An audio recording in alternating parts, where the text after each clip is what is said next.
for his statement. And we now come on to the backbench motion on SEND provision and funding. If I just explain to colleagues how we intend to proceed this afternoon. We've got two very well subscribed debates, and so I'm going to try to ensure that all backbenchers have a fairly equal opportunity across the afternoon. The opening speeches are to be between 10 and 15 minutes is the guidance, and I'm going to advise that in order to be fair to everybody, we start off by guidance that 6 minutes will allow everybody equal opportunity from the backbenchers. If people can't stick to that, I will have to put on a time limit. But that, I think that will ensure that everybody gets a good chance to contribute. Sir David Davis to move. Thank you, Madam Deputy Speaker. I'll do my absolute best to stay inside your guidance. I know that we've got 24 applicants for this, which I think is a record, and so forgive me if I don't take interventions. Indeed, nearly 100,000 people signed petitions relating to these subjects, and I'm pleased to say they'll have their voices heard in this chamber today. Now, the debate about how best to cater for those with special needs is often dominated by hard numbers, money, places, head counts, and so on.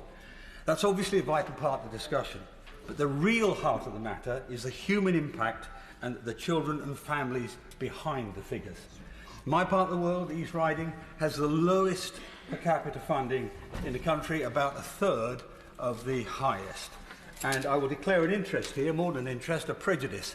I have a grandchild of my own who suffers from something called SYNGAP1, which is a genetic disease, which makes her non-verbal, gives her daily fits and seizures, and so she has a very high intensity of requirement. But last year, in the 2 years of COVID, she missed 40 days of teaching over and above the lockdown requirements because of lack of resources. 8 weeks of schooling lost to a child that needs continuity and stability, and it causes enormous distress. So you can see immediately how this has an effect. Chloe, her name, has complex needs, and meeting those needs is a daily challenge for parents, for teachers and so on. For her to miss so much school is simply awful and puts huge pressure on Chloe herself and the rest of her family. But the point is, important as that is to me, her case is not unusual. Many of her classmates have and continue to have the same experiences, and thousands upon thousands of children across the country face the same. Parents, teachers, teaching assistants, mental health workers, carers, a host of others do incredible work to ensure these children get as much help as possible, but they're struggling to provide adequately for everyone. At the moment, the resources are simply not there. And a bit of background here is important. Education, health and care plans, the EHCPs as they're known, were effectively introduced in 2014. It's a well-intentioned reform that sought to provide holistic support for young people in need. But what the reforms failed to do is to provide resilience in the system to deal with future changes to demands for services. And in recent years, there's been a huge increase in that demand. Population growth, better detection of conditions like autism, longer life expectancy because of medical progress, all put pressures on the system. As a result, the total number of EHCPs and statements of special need has more than doubled since 2015, a rise of more than 250,000 cases, with large increases in every age group. But the funding from central government has simply not kept pace. Part of the answer here is updating the funding formula, of course. The existing allocation of funds is based on an out-of-date assessment of each area's special education needs. And of course, some level of differentiation of funding makes sense. Not every area has the same needs. For example, rurality has a huge impact, as staff campaigners and families in my area know only too well. These national pressures lie behind the call by the F40 group, representing local authorities with some of the worst rates of SEND funding, for 4.6 billion additional funding from the central government. And that figure is based on that huge growth in number of EHCPs local authorities have to support, as well as significant inflationary pressures. Each EHCP, tailored to the specific needs of a child requiring additional support, costs the authority cash. So the more EHCPs that are needed, the more local authorities have to cough up, and the greater the pressure on already tight finances. Remember, in the past 2 years, 6 local authorities have already declared themselves effectively bankrupt. The impact of these pressures on SEND provision is clear for all to see. In 2022, less than half of EHCPs were issued within 20 weeks of application. In other words, 1 in 2 children waited more than 5 months. Now think, 13% of children are special needs. So that's a huge number of kids waiting for help. And many have to wait a lot longer to get the support they need. In some cases, children have to be sent to schools far away due to the lack of local places, and families struggle over and above their normal needs to get appropriate support. Parents and carers have supplied me with many illustrative examples. One, Jennifer, said, "We have been on a waiting list for 22 months for my son to see a speech and language therapist. The lack of SEN schools needs addressing as a matter of urgency as their children are being locked down and suffering." Another, Esther, said, "My son hasn't had his EHCP met in 4 years in a special needs school. He has not had speech therapy for over 3 years, nor has he had physio, occupational therapy, sensory or educational needs met. There is urgent need for more funding, and SEN schools can have appropriate class sizes with therapists and enough qualified and skilled support staff." In the words of one special needs specialist teacher, Louise, "Services such as speech and language therapy have been reduced dramatically. In my autism spectrum condition resource provision class, we used to have 3 hours a week. Now we have 3 hours a half term." Or as another teacher, Catherine, put it, "We have large numbers of children who require specialist support to allow them to thrive and stay safe. But due to a lack of resources, other children are receiving minimal support, and we are firefighting just to keep the children safe." And of course, the financial impact of this, to come to the numbers, is enormous. The cumulative deficit in local authority high needs budgets is estimated to be 2.3 billion, and is expected to reach 3.6 billion by March 2025. There are more than 80 local authorities with large high needs deficits. Now, currently, these deficits are being held off local authority balance sheets by a statutory override. That override is time limited, and it will expire in 2026 if it's not extended. Now, if and when it does expire, many councils will be bankrupted overnight, with huge implications not just for education, but for all local services. That's why the F40 group consider the expiry to be a sword of Damocles hanging over the entire sector. 55 local authorities have had to sign up to the government's Delivering Better Value in SEND programme, and 34 to the Safety Valve programme. Both of these basically set up with the challenge of dealing with the rising demand and costs. In other words, almost 90 authorities have had to go to the government for help already. Of course, it's also crucial that we are able to plan for future challenges so we can meet them when they arise, rather than constantly firefight with limited resources. To that end, there needs to be a substantial increase in capital funding to allow local authorities to invest in SEND projects. The recent announcement of 2.6 billion, I say to the Minister, is very welcome, but more is needed. Without the start-up cash, we'll simply find ourselves in another crisis in 5 years' time. Now, these might sound like big numbers, and we all know these are straitened times for the economy after COVID. But in reality, failing to invest is a false economy. We might save some money in the short term, but long-term costs, both to the budgets and to the children concerned, are huge. Let's take an example.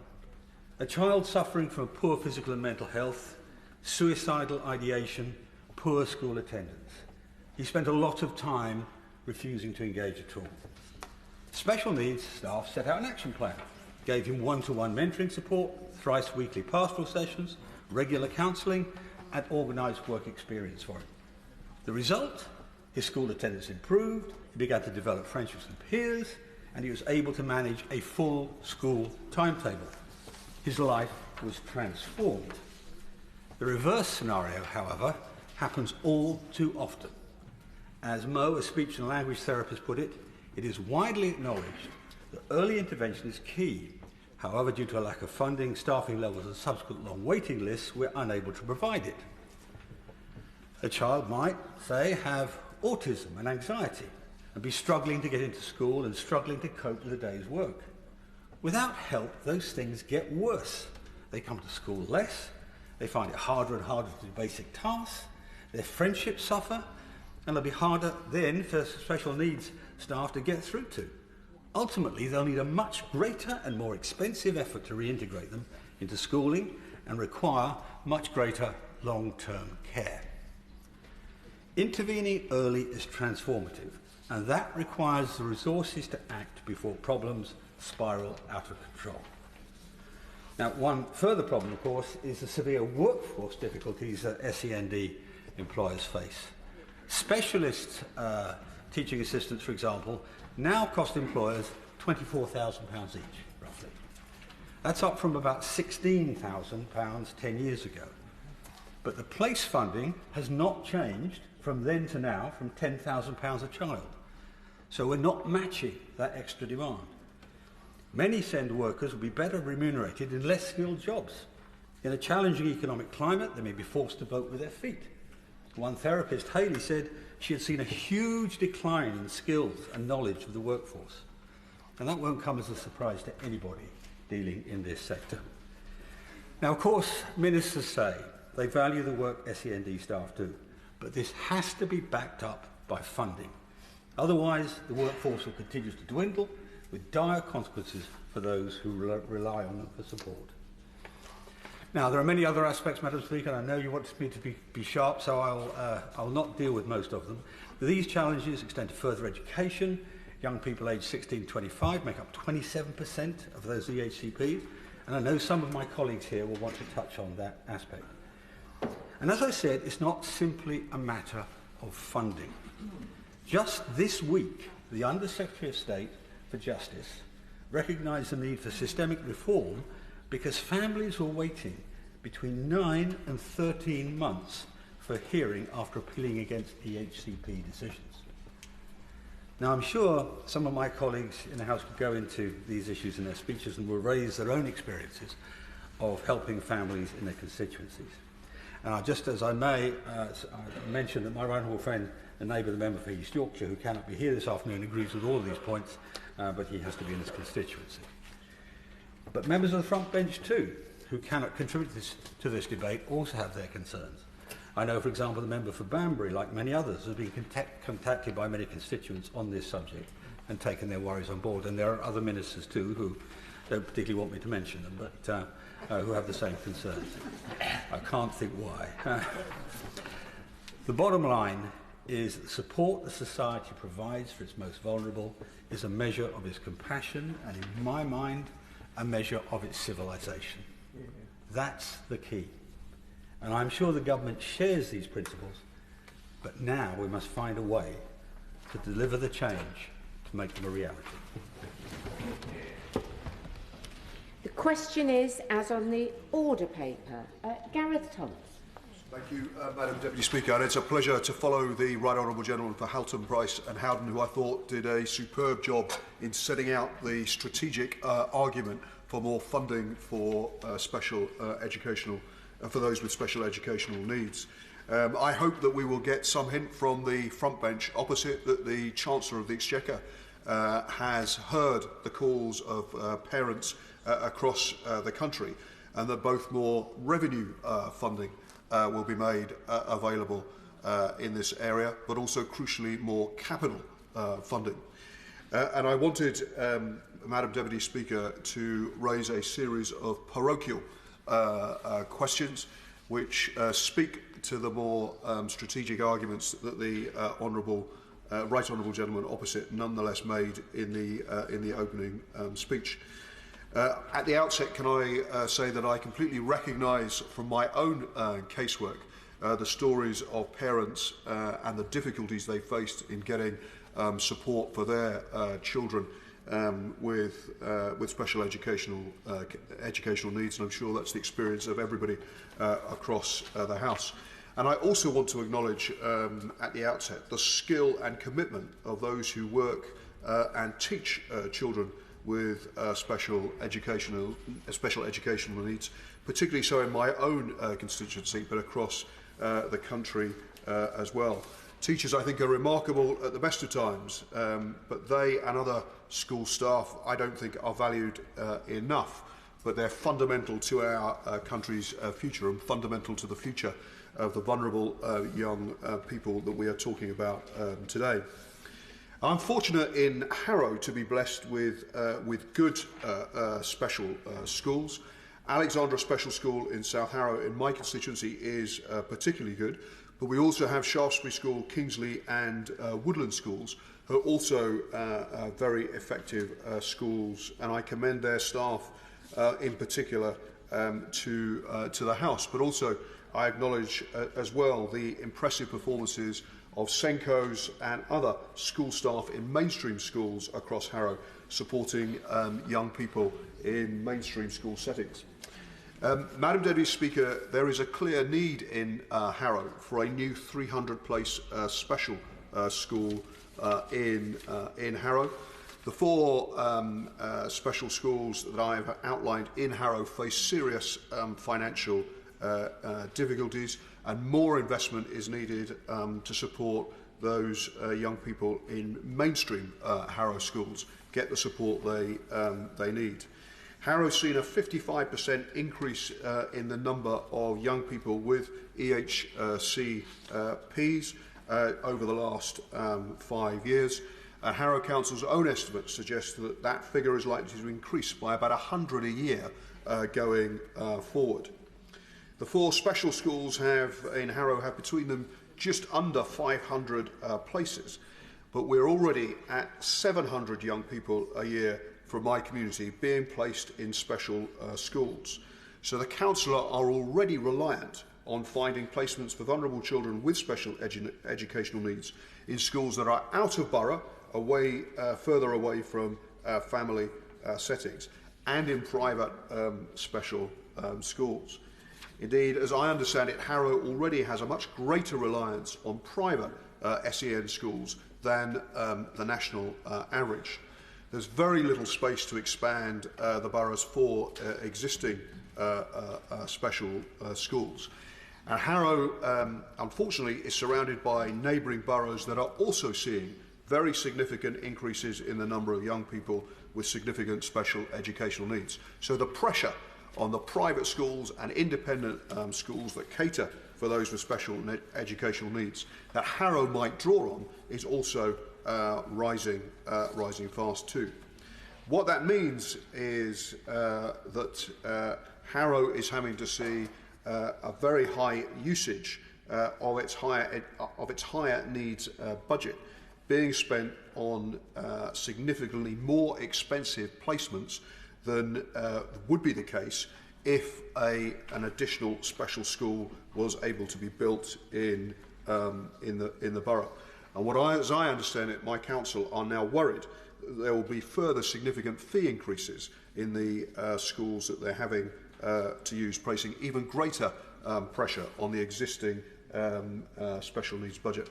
Harrow's been turned down 3 times by the Department for Education for an application for funding for a special school, even though the department accepted that the bid was an effective bid and was worthy of funding, had funding been available. Hence the need for more capital funding to be urgently needed.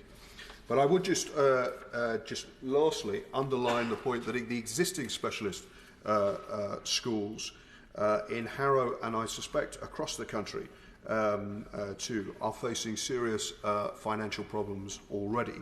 The national network of specialist providers, I understand, revealed that some 80% of special schools responding to its survey reported a deficit budget in year 1 of their financial cycle, rising to 90% in year 2 of their financial cycle.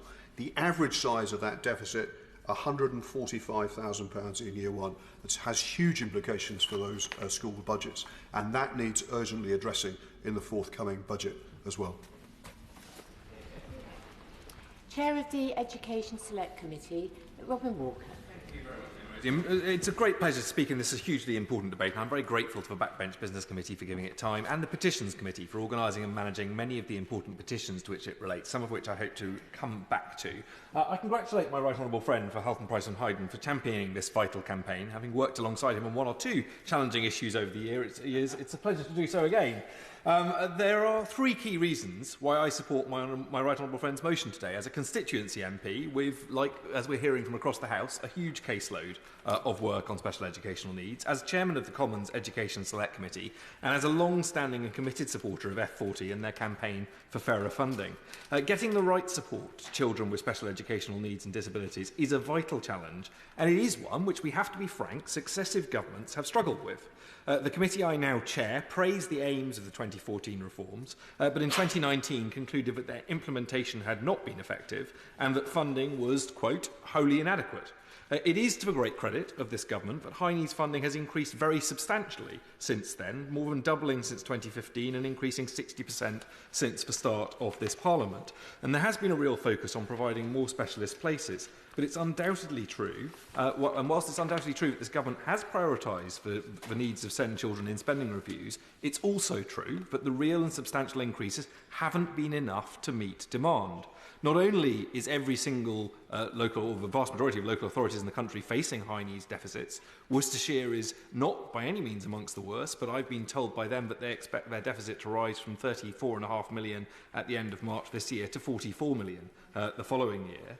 Not only are specialist and mainstream settings in every constituency up and down the country struggling to meet the demands of parents and families that they do accommodate, but as my right honourable friend made clear in his granddaughter's case, too many children are not in those settings when they ought to be.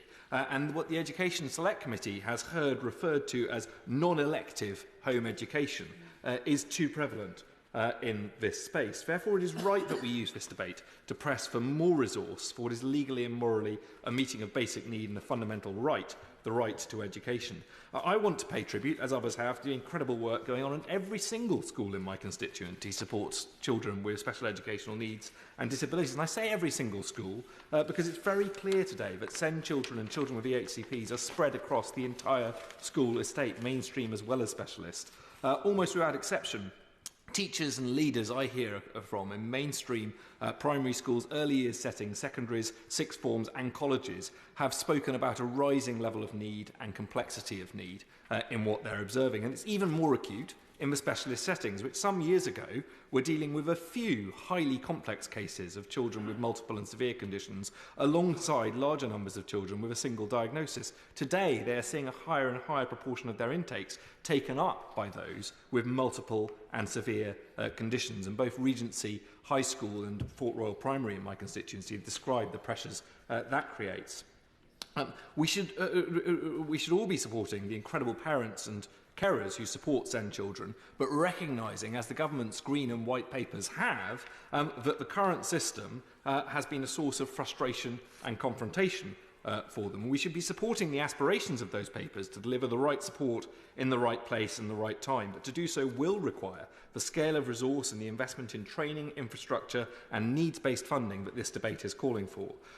There are brilliant people providing support to SEND children up and down the country, but the rising tide of demand for specialist support needs to be acknowledged from the start, and that is why the case for more funding as well as fairer funding is really important. F40 prepared detailed and instructive briefing for this debate, which sets out those areas that are amongst the lowest funded for overall school funding, are also amongst the lowest when it comes to extra funding for high needs. And for the record, Worcestershire is now the 30th lowest funded authority when it comes to overall funding and the 32nd when it comes to high needs. That position has improved since 2010, but it still puts our school pupils, and particularly our special needs pupils, at a huge disadvantage to those areas, those in better funded areas with exactly the same needs.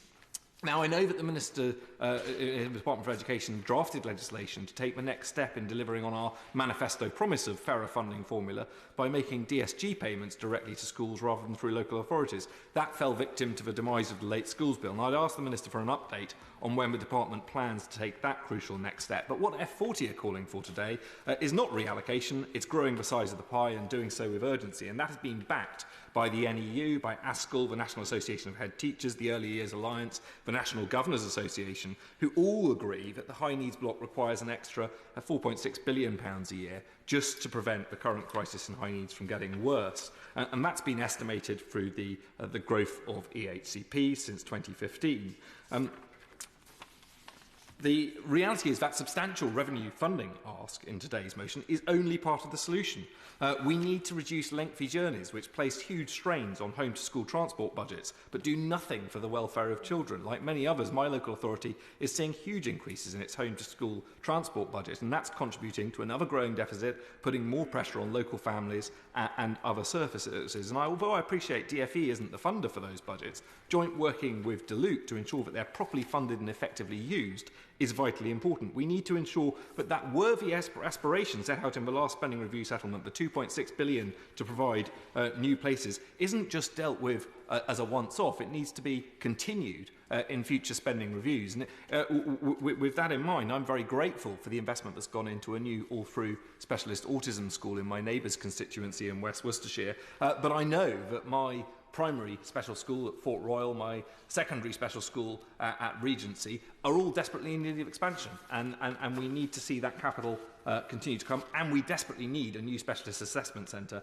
for the early years in Worcester. Spending to save in this area is very important. The government has rightly set out to halve the disability employment gap, and my committee in its inquiry into careers education highlighted how SEND children could benefit from more support in advice and guidance in their careers. Very much agree with what my right honourable friend was saying about the importance of speech and language therapy and investment in that area. I supported the calls for the Send in the Specialist campaign last year, and I'm glad to see that the government has responded quite positively to a number of those. But we also need to look at auditory verbal therapy, teachers of the deaf, the number of child psychologists, paediatricians in our health and care teams, and there are areas that go beyond the education budget that need to be looked at in this respect. Very briefly, Dame Rosie, I just wanted to touch on some of the petitions in support of this, which are related to training for special educational needs. They are very important.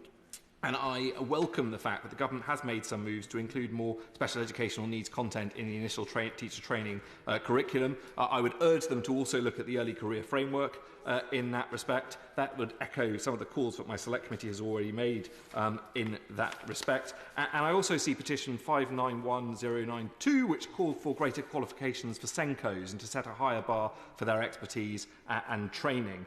My committee has welcomed the government's commitment to national professional qualifications for SENCOs and heard some positive information on the number of people taking the level 3 qualification as well.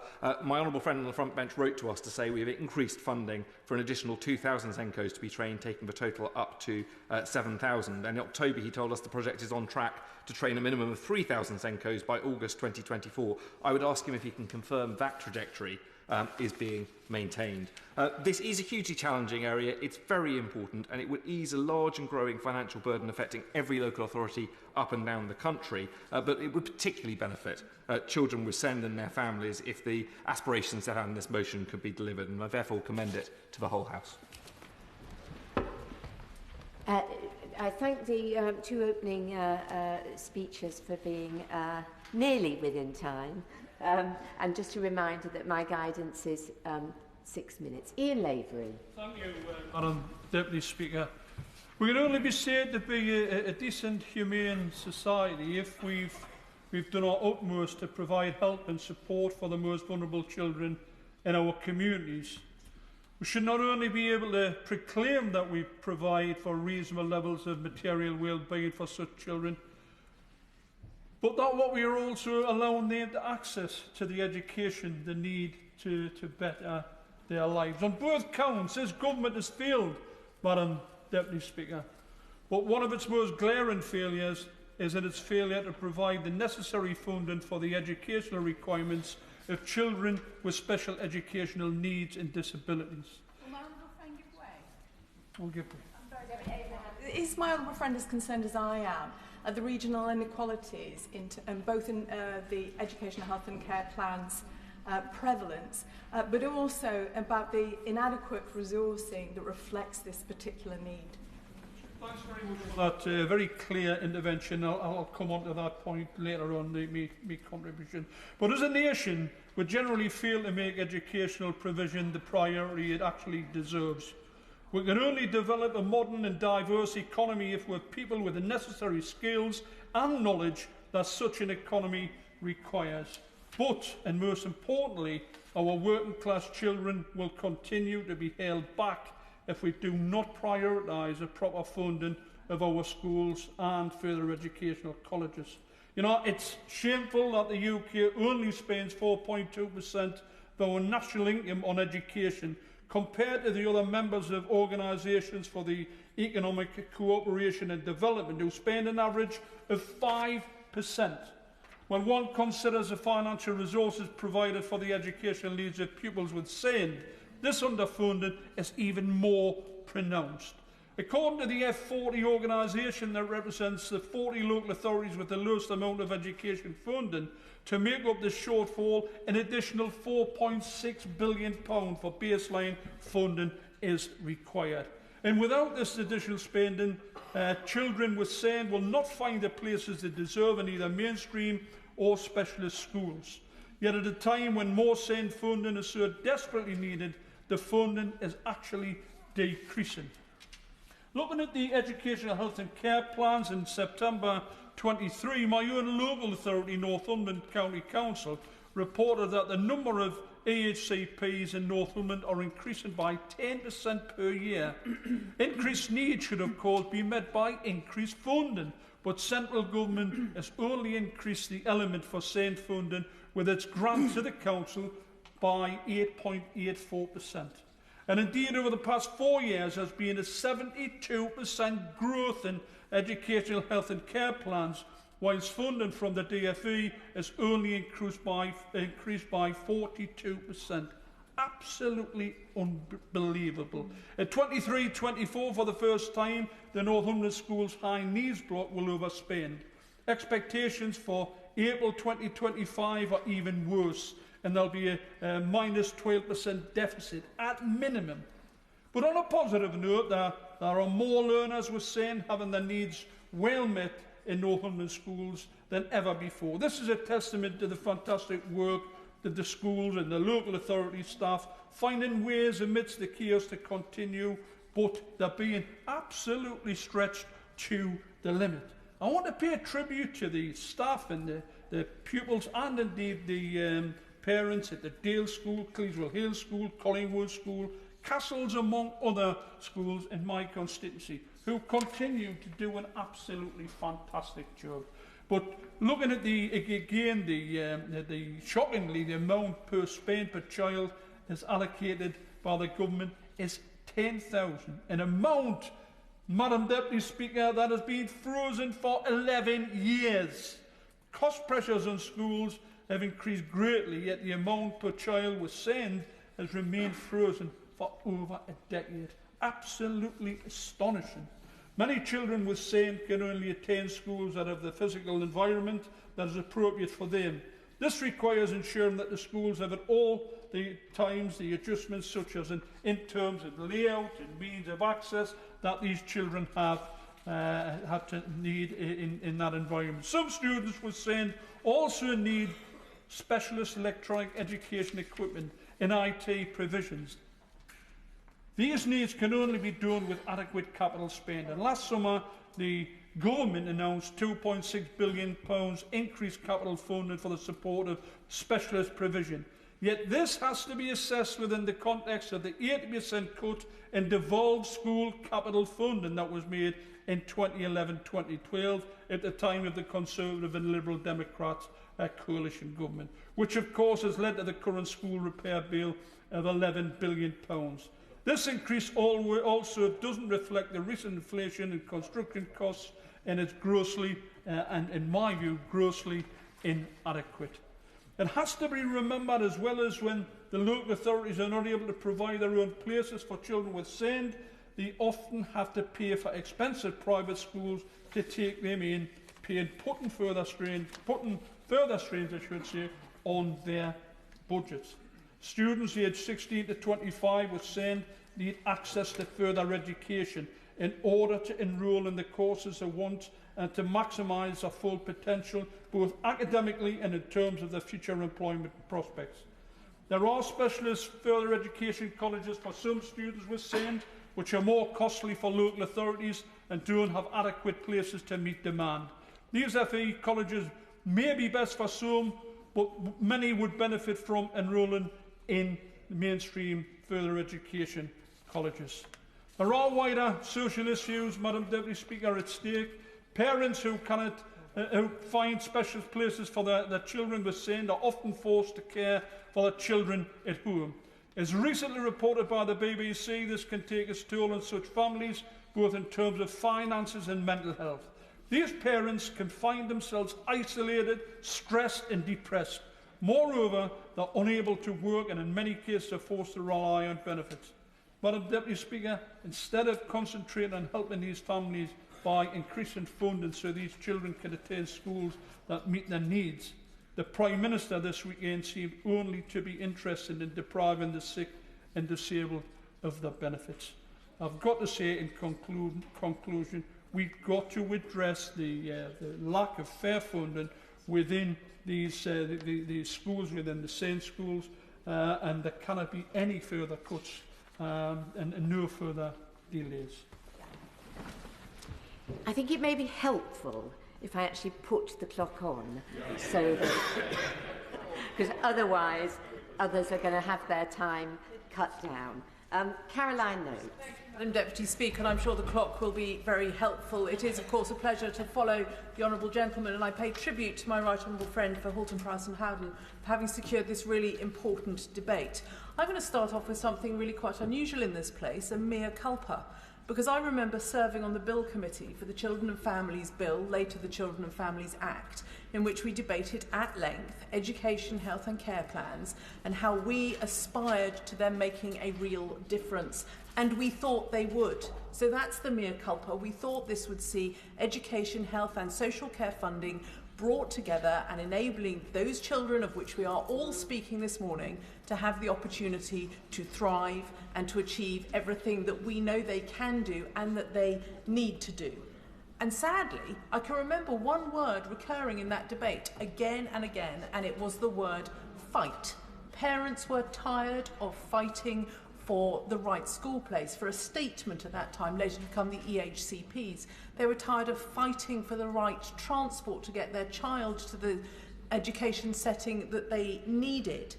And we thought that that bill, later an act, would see an end to the fighting, and it simply has not, because that has been the recurring word that parents from my constituency have used in emails to me when I told them that I plan to speak in this debate, that they're still tired, they're still fighting, and they're still seeing children making no progress in, as my right honourable friend, the chair of the Select Committee said, in a range of settings across our constituencies, whether they be specialist provision or mainstream. The sad truth is that those parents are worn out. But I don't want this to be an entirely negative contribution. I would, of course, give way to my colleague. I thank you for giving way. I mean, just to reinforce that point, I mean, I have a lady called John Mothersdale in the Sedgefield constituency who came to me, and that's exactly what they were saying. They are just so tired of trying to fight the system, to try and get the results. So it's not anywhere, it's everywhere. And I really would endorse the comments that she's making.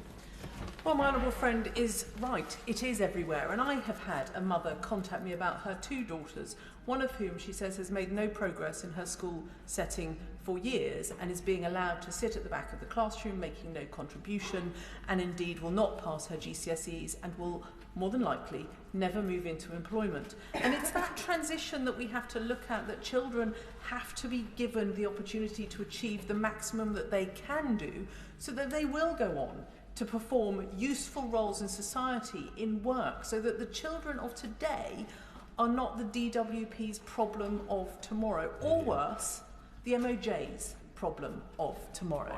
And that's the stark reality, that we have to find, as my right honourable friend for Haltemprice and Howden said, we have to find a way to change this. We need change. Now look, as I said, I didn't want this to be an entirely negative contribution, and I fear I might get a bit pokey and political at some point, because I wanted to talk about a brilliant school in my constituency, St Edward's School in Melchett Park, which is a specialist school for children, boys, with emotional and mental health challenges, with particular social needs. But it's a private school. It's a private school where its sole customer is, of course, local education authorities. So any increase in the fees of that school will actually be an increase on local authorities and to the hard-pressed taxpayer. But it does a brilliant, brilliant job. I can remember visiting it the year before last on International Women's Day, and a 12-year-old boy asked me what I was doing to celebrate the day. I'd forgotten it was International Women's Day in my role, Madam Deputy Speaker. Absolutely shameful. And he hadn't. And it was a school where I planted a tree with a young man called Jacob. And he made me laugh. He made me properly laugh, despite all of the challenges that he faced, because he was in a setting that was safe, secure, and appropriate for his emotional and behavioural needs. Now, my right honourable friend, the chair of the Select Committee, referred to transport. He is right to do so, because that school is transporting children in every single morning and out every afternoon for massive, massive distances. They're coming from across the whole of Hampshire. Some of those kids are sat in taxis for well over an hour at both ends of the day. Now, what they wish to do as a school is extend the residential offering so that the children can have the same stability and security in the extended day as they get in their school hours. And particularly when you have children with social and emotional needs, that is so important that they have consistency, that they have certainty of how their day will pan out. And I think that's something that we have to face up to, and it might be awkward for some of a different political persuasion to me to recognise that the private sector, a charitable part of the private sector, is producing the goods for young people, and it is absolutely making sure that those boys are getting the security that they need. I wish to finish on a point that I think is often overlooked when it comes to special educational needs and a particular challenge that we all face, and that's of girls. Very often, girls on the autistic spectrum are much better than their male counterparts at mirroring the behaviours of their classmates and masking their conditions. As a result, they are less likely to get the EHCPs that they desperately need. And we have to make sure that we do not overlook that, and we recognise that there can be differences across the sexes in the way that conditions will present, and we have to make sure that diagnoses are easier to get for girls who in too many instances will be stuck in mainstream because their EHCP has not been granted, because they have been much better at masking the additional needs that they have. To conclude, Madam Deputy Speaker, and I'm going to keep it within the time, I wish to thank my right honourable friend and the Backbench Business Committee for granting this debate today. It's really important that we recognise that the changes we made in the Children and Families Act have not given us the change that we need, and we must do better. Sobel. Thank you, Madam Deputy Speaker. I'd like to thank the Backbench Business Committee, which I served many years ago now, and Right Honourable Member of Haltemprice and Howden bringing forward this really important debate, and for so many honourable members to be here shows the importance of SEND education to our young people. People are disabled by barriers in society, not by difference. Children with special education needs and their families in Leeds and North West are consistently being made to feel that they are the problem. The system is a complete mess. There is a huge shortage of specialist provision and enhanced mainstream provision. Children are therefore forced into schools that do not have the expertise to manage their needs. This then leads to exclusion, isolation, and children being withdrawn. Support staff do not have adequate training or care, and many are paid less than those working in supermarkets. The number of children with special educational needs and disabilities who are either excluded or waiting for a place at school has jumped by almost a third since 2020. The severe delays we're seeing in children receiving EHCPs means that families in Leeds North West have been left in the dark for months about which secondary school their child will attend. Ironically, especially distressing for children with autism who often struggle with routine changes and will benefit massively from knowing where they'll be placed. One of my constituents told me that it took until the end of year 6 for their child to receive an EHCP, which is far too late to secure a place for specialist provision for year 7. Only this December, during year 9, has my constituent's son been able to secure a place at specialist provision. That is 3 years too late. He will never be able to get back the years of his childhood spent struggling with no support for his complex needs. I have to say, early intervention is non-existent. In many hospitals, a child development centre initial appointment has a waiting list of over 18 months. And after you've waited 18 months, it's not really early intervention anymore, is it? Health visitors are unable to identify children who need speech and language therapy interventions because they only have time to visit for child protection. Although child protection is absolutely vital, we need to have a holistic approach to our children. CAMS are on their knees. Leeds CAMS really is only taking some of the most egregious cases with huge waiting lists and massive underfunding and a workforce crisis. It's estimated that only 1 in 4 children who need help for mental health issues obtain access to CAMS services.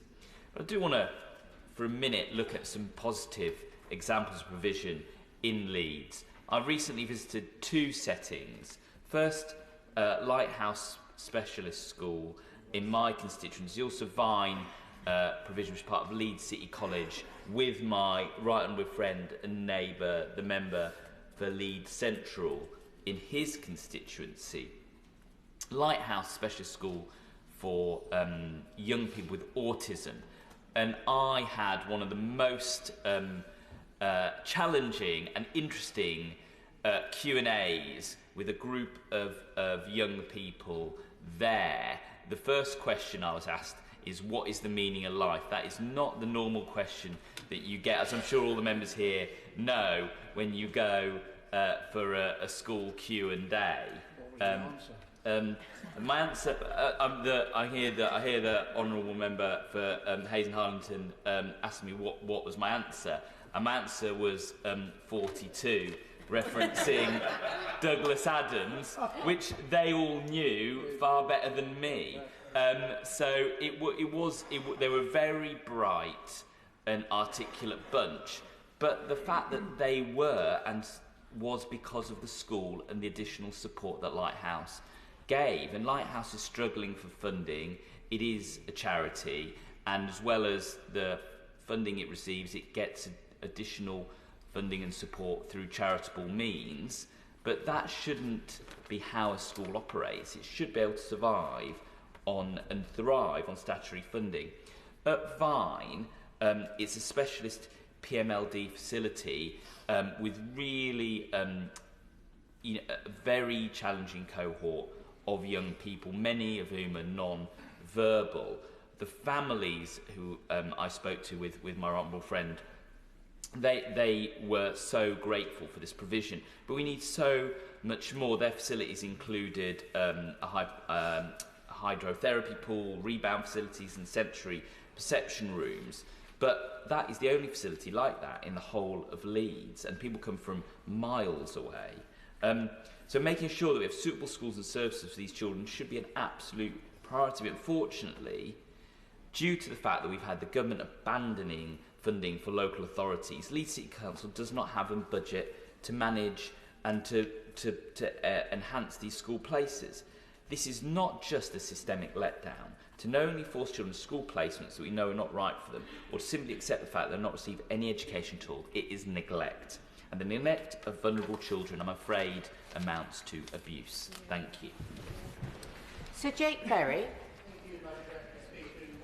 Privilege it is to have the opportunity to speak in today's debate, and can I thank the Backbench Business Committee and my right honourable friend, the Member of Parliament for Haltemprice and Howden, for securing the debate today. Like many, I want to start by thanking schools in my constituency, not just our specialist schools, Torview, Belmont School, Cribden House and Cross Hills in Darwen, but all the schools who support children with special educational needs. And I can see my honourable friend, the member for Bury North, just sat behind the Minister, who won't get the opportunity to speak today, but I know is a huge campaigner on this issue in his adjoining constituency, mine, and many of those schools will be shared between us to support our constituents. Now, I come to this debate as a parent of a non-verbal 6-year-old who has an EHCP, so the experience that so many people are talking about, the struggles that parents face, they have been the struggles of my wife and I as we've tried to navigate the system on behalf of our son, and that's why I'm grateful to have the opportunity to speak. And that's why I want to ask every single colleague in this chamber to do me, my son, and other parents with children who have autism or other additional needs a little bit of a favour. So there's a brilliant organisation in my constituency called Spectrum of Light, run by a lady called Julie Nixon, who's really given so much of her time to supporting parents for children with additional needs. And we teamed up and we did an additional needs and autism, a special needs fair, and brought together all of the councils, Lancashire County Council, Blackburn with Darwen Council, all of the councils, the other support groups into one room and asked parents with children with additional needs to come along. It was the most fulfilling and rewarding thing I have done as a Member of Parliament for at least a decade. And it's our job. It's our job to help people. It's our job to help parents. I know many colleagues across the House will do apprenticeship fairs, jobs fairs. We all try and support our constituents. We had 400 parents attend. I had parents contacting me from Cumbria who wanted to attend. And it's something we can all do as MPs to support parents who, like me and my wife, have really had to struggle to get the support that they need for their own child. And I think as members of Parliament, we can make a difference by coming and talking in this debate. It's a hugely important debate. But we can also make a difference by using our office as MP to support parents. And it made such a difference to all of the parents who attended. And I just hope it's something cross-party basis, no matter what party you're from, this is just doing good work, cross-party basis, that you could each roll out in your constituency. If anyone wants to contact me about how you do it, I'm more than happy to deal with all those inquiries. That autism, special needs, additional needs fair demonstrated to me in Lancashire that we do have a real challenge in terms of servicing the demand for me and for other parents. East Lancashire Adolescent Centre at Burnley Hospital, I went and visited it recently because they were given a National Quality Network for Community CAMS Accreditation Award. The lead psychiatrist there told me that there has been a 300% increase in the number of children presenting with a diagnosis of ADHD since lockdown, since the COVID lockdown. They are trying to service that additional need without any additional funding particularly, and that I think is why this debate is so important. And I think it speaks to the challenge that other councils, I don't criticise anyone at Lancashire County Council or Blackburn with Darwen House, they're doing a brilliant job. They're just very, very pushed. Spectrum of Light and I recently held a teleconference for parents who are struggling to receive an EHCP. I'll just talk about some of those conversations. Sarah, a Rossendale resident, the deadline for completion of her EHCP was the 8th of December. She's had no appointment with the psychologist. Her 7-year-old son is rarely at school and has only attended school for 20 hours since September. Hannah, another Rossendale resident, has 3 children who are currently trying to get an EHCP. Her daughter has ADHD and is struggling in school from isolation, can't get an EHCP. Her son has autism, can't get an EHCP. They both attend a school in my constituency. In fact, all 3 of her children attend schools in my constituency. And the challenge, the blockage, Madam Deputy Speaker, seems to be the lack of availability of educational psychologists to push through these EHCPs to support parents. So my ask, as well as to every colleague to contact my office, no one in my office will thank me for asking you, for each of us to hold a fair about how we can support parents like me who have a child with additional needs who really, really need our help. My big ask to the government is not just in Lancashire, but across the country, to find a way to increase the number and the availability of educational psychologists, because we cannot ration EHCPs through waiting lists. That is not the intention. It's not what the government wants to do, but it is in practice what is happening on the ground because of the lack of educational psychologists. So my ask the Minister, I hope he may deal with this in his summation at the end of the debate, is please, can we find a way to support councils to fast-track EHCP, because it does make a big difference. EHCPs do work when you get them. I know it works for me, my family and my son. The challenge is people just cannot get them in a timely manner. Munira Wilson. Thank you, Madam Deputy Speaker. It's a pleasure to follow the Honourable Member for Rossendale and Darwen, and whilst I can't speak from personal experience in the way he movingly has, I hope to shed light on some of the issues through some of the examples that I've come across around the country and in my own constituency. Madam Deputy Speaker, one of the reasons I'm in this place is because I'm passionate about children and my firm belief that every child, no matter their background, no matter their need, can achieve great things. But as we've heard today, too many vulnerable children are not getting the support they need to thrive and achieve their potential. And too many parents are fighting an adversarial system because of the growing lack of resource, because of the growing demand and the lack of resource. And HCPs inevitably are being rationed in the way that we have heard. We've heard about the growing number of councils with high needs deficits, and that's why the Local Government Association says the government has not gone far enough in addressing these cost and demand pressures. Since 2016, we've seen an upward trend in the number of children with special educational needs, but in the same time period, the number of speech and language therapists vacancies has soared, and in my own constituencies, special schools tell me that they just can't recruit the teaching assistants that they need. There's also a lot of pressure on staff in mainstream schools. I hear this week in, week out from schools in my own constituency, but I went to visit Coppice Valley Primary School in Harrogate in October, where I had a long chat with the leadership team there about SEND issues, and their SEND lead, heartbreakingly, who's passionate about his job, brilliant at his job, is leaving his job because he doesn't feel he can meet the needs of the children that he's been hired to serve because of the problems the school is having accessing the resources they need from North Yorkshire Council.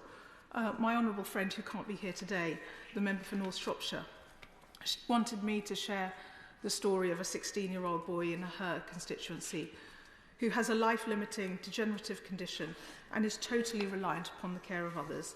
He's attended a specialist school for many years, but has not been able to attend since September 2023. And the reason for this is he's now moved into post-16 education, and his parents' travel allowance to get him to and from school was cut by 62%. And so his parents are now unable to afford to transport him. I heard of a set of twins in Guildford, one going through the local secondary school while their sibling has languished at home for years, getting little or no education. The lack of contact with children their own age and a school routine is making the situation far worse. And can you imagine how devastating it is for the parents to see one child thrive whilst the twin suffers? This can't be right, Madam Deputy Speaker. In my own constituency, in my surgery just a few weeks ago, I saw a parent whose year 10 child was getting a handful of hours of medical tuition at sporadic times through the week, which was a logistical nightmare for the parent, because the school and the alternative provision that they needed and that was suitable for them simply didn't have the space. And with these growing numbers of children that are being identified as having SEND, there just isn't the right, enough sufficient provision or funding to keep pace. And particularly there aren't enough spaces in our special schools. And unfortunately, the gap is often being filled by some who are just out to make money. Now, let me be clear. I have no ideological issue with private SEND schools. Many are brilliant, not-for-profit, charitable schools and delivering an excellent education. But there is profiteering, often by private equity companies. One company last year had a turnover on SEND of £134 million and a £25 million profit after tax. Far too many SEND schools are making obscene profits while the sector struggles to provide basic education for so many, and this is putting such a huge amount of pressure on local authority budgets in the same way that some independent children's homes are that are also run by private equity firms. And we've already got 34 local authorities under the safety valve agreement with the DFE, and we're expecting to see more go into that list. We're being held to ransom by people making money from those in need. So yes, we're all asking for more money from central government to be put in, but I think there is definitely a case to be made that there is saving to be found by having more state-funded specialist provision and giving local authorities the power to open those special schools when there isn't any other provider coming forth to set up a special school. I just, one brief comment on tribunals. I think everyone will know from their casework, local authorities only won 1.7% of the appeals, but spent over £100 million fighting them. Again, that is money that could go into the system. Every child matters. They deserve the very best. I'm afraid reform on SEND from this government has been very slow. There's been delay after delay, which has not been helped by the political chaos at the top of government. And even the latest reforms that were announced last year will not work without the adequate funding provisions. So can I congratulate and thank the Right Honourable Member for Haltemprice and Howden for securing this debate and shining such spotlight on the issues. And I hope the Minister will listen. I look forward to his comments. Matt Hancock. Thank you very much, Madam Deputy Speaker. It is striking in this debate how there is such strong cross-party support for the motion that's been put forward by my right honourable friend. And I congratulate him and have to say I agree with every word that he said in his opening speech. The Minister is a very smart man, and so I'm sure he'll welcome this cross-party pressure, because I know he cares a lot about this subject, and it will help him with his battles within the department and with the Treasury for the much-needed increase in funding in this area. In Suffolk, we are also a member of the F40. We are underfunded. We're even underfunded compared to Norfolk, which I can tell you in Suffolk makes us feel particularly bad. There is a 27% of the local funding formula is still based on the 2017-2018 spending. And because that is low in Suffolk, that is a drag anchor, and it is explicit, therefore, in the formula, whilst that drag anchor remains, that funding is unfair between different counties, and that needs to be fixed so that counties like Suffolk can get their fair funding. Despite this very tight funding and the incredibly hard work by Suffolk County Council, there are some excellent examples of best practice, for instance at St Mary's in Mildenhall and at Exning School and others which I've visited, but they all suffer terribly from this very tight funding. But there's one further point, in addition to those that have been made already across party, that I want to address and put on the table, because it is a slightly uncomfortable truth. And having served in the Minister's department and elsewhere in government, I think I know a bit about what is going on. And the challenge is this, that when EHCPs were introduced in 2014, that did improve the system to make the statementing more consistent across the country. But what it didn't resolve is the fact that ultimately this budget is limited. Now, I want the budget to be bigger, but however big it is, it's always going to be limited. So it is also about how the budget is allocated. And thus far, we've had discussion about how it's allocated between different counties and regions, led, and he was rather humble about it, by the Right Honourable Member for Worcester, who not only was part of F40, but is F40, and has led F40, but also individually about who gets the diagnosis and therefore who gets the EHCP. And here there is a bigger social injustice, and it needs to be named and then it needs to be dealt with. And that is that there is a silent scandal of access to diagnosis. Now, I come at this from the point of view of dyslexia. I am dyslexic, and it is the area that I'm most expert in. Until recently, I was the Vice President of the British Dyslexia Association. A study in November by the London School of Economics found that 15% of children with specific learning difficulties are in the most affluent decile and 6% are in the least affluent. This cannot reflect reality. It is simply not true that 15% of those in the most affluent decile might have specific learning difficulties and only 6% in the most deprived.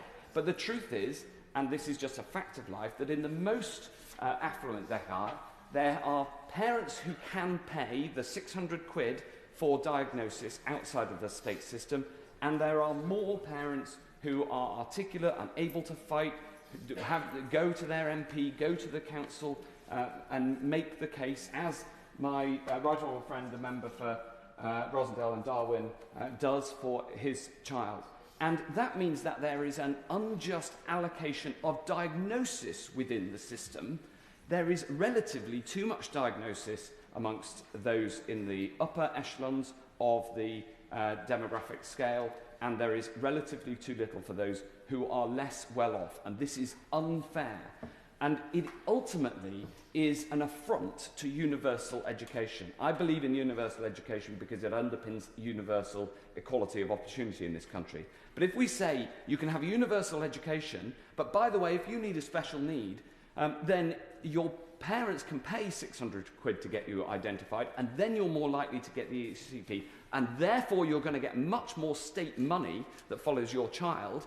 But if you don't have the 600 quid or the wherewithal to go and find one of the many brilliant charities like Evelyn who help you get it, then you're not going to get the extra money, and therefore they don't get the extra support. And that's what leads to this disparity that we can see in the data in terms of who gets the diagnosis. So it is harder to fix this than just ask for extra money, because it does imply, by the way, that in one part of the income distribution, too many people are getting a diagnosis, and that is the uncomfortable truth. But the fact of the matter is, there aren't enough diagnoses, there isn't enough early identification, there isn't enough funding, but crucially, there is also an inequality in the diagnosis that leads to the EHCPs. I have founded a charity, the Accessible Learning Foundation, to try to champion this need for early identification and support. That is how much I care about it. I know the Minister cares about it as well, and I hope that he'll address this point about the distribution of access and who gets identified, as well as the overall level of funding, because both of them need to be fixed. Lewell-Buck. Madam Deputy Speaker, I would also like to thank the Right Honourable Member for Haltemprice and Howden for securing today's debate. Back in 2014, through the passage of the Children and Families Act, we on this side of the House, alongside a multitude of teachers, local authorities, professional organisations and parents, all warned the government their rushed reforms would create a postcode lottery of variable provision where many children with SEND would continue to be let down. And that, unless the proposed reforms were properly funded and proper demographic modelling was carried out to assess the actual numbers of children and learners needing support, the reforms would fail, and fail they have. Even the government agree they've failed, stating in 2019, as they launched a review into SEND, saying that they aimed to improve the services available to families who need support and end the postcode lottery that they still face. After a 3-year delay, the government finally published the review in 2022, highlighting their own failures again, that too often children and young people with SEND and those educated in alternative provision feel unsupported and the outcomes fall behind those of their peers. Eventually, in 2023, the government's SEND and alternative provision improvement plan and roadmap was published. Many have concluded that these are insufficient and ineffective for the crisis that we face. This is a view shared by my constituents, who are absolutely exhausted from having to fight every single step of the way for their child's education. Despite our local council's SEND department coming out of special measures in 2022, our children's services are now rated inadequate. And the situation, despite hard-working council staff and dedicated teaching staff right across South Shields, thanks to continued cuts, has not improved for many parents and children with SEND. Assessments are grossly delayed, EHC plans aren't being implemented. Children are travelling miles out of our borough. In the midst of a cost of living crisis, my constituents are paying for private assessments, private tuition and independent schools. There's simply not enough specialist provision and not enough support in mainstream education. Costly appeals against EHC plans have risen now to a record high since the 2014 reforms, at nearly 14,000 last year, yet 98% have been successful, so it is clear that there is something grossly wrong in the system. But that's only likely to be the tip of the iceberg, because many parents don't have the time, the energy or the financial support to continue legal action. The fact that the parents I have spoken to have said they wanted me to use their words in today's debate, but for fear of any repercussions they don't want their names using, shows just how threatened they feel by the system as a whole. But it isn't just our children who are being shortchanged. Young adults with SEND access to further education is severely hampered by funding cuts. It's depleting the sector and it is now surviving largely on donations and fundraising. As always with this government, charities and community interest companies and others are having to fill the gap left by the state for essential services.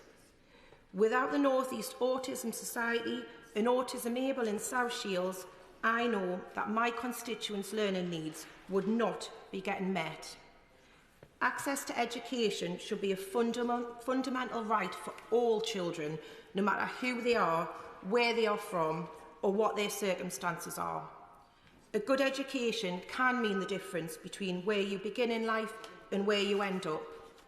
People across the House may already know that I struggled throughout my education with undiagnosed dyspraxia and dyslexia. I also didn't come from a wealthy or privileged background, and I was certainly not destined to end up in this place. But I got here through good education, good teachers, work experience and training.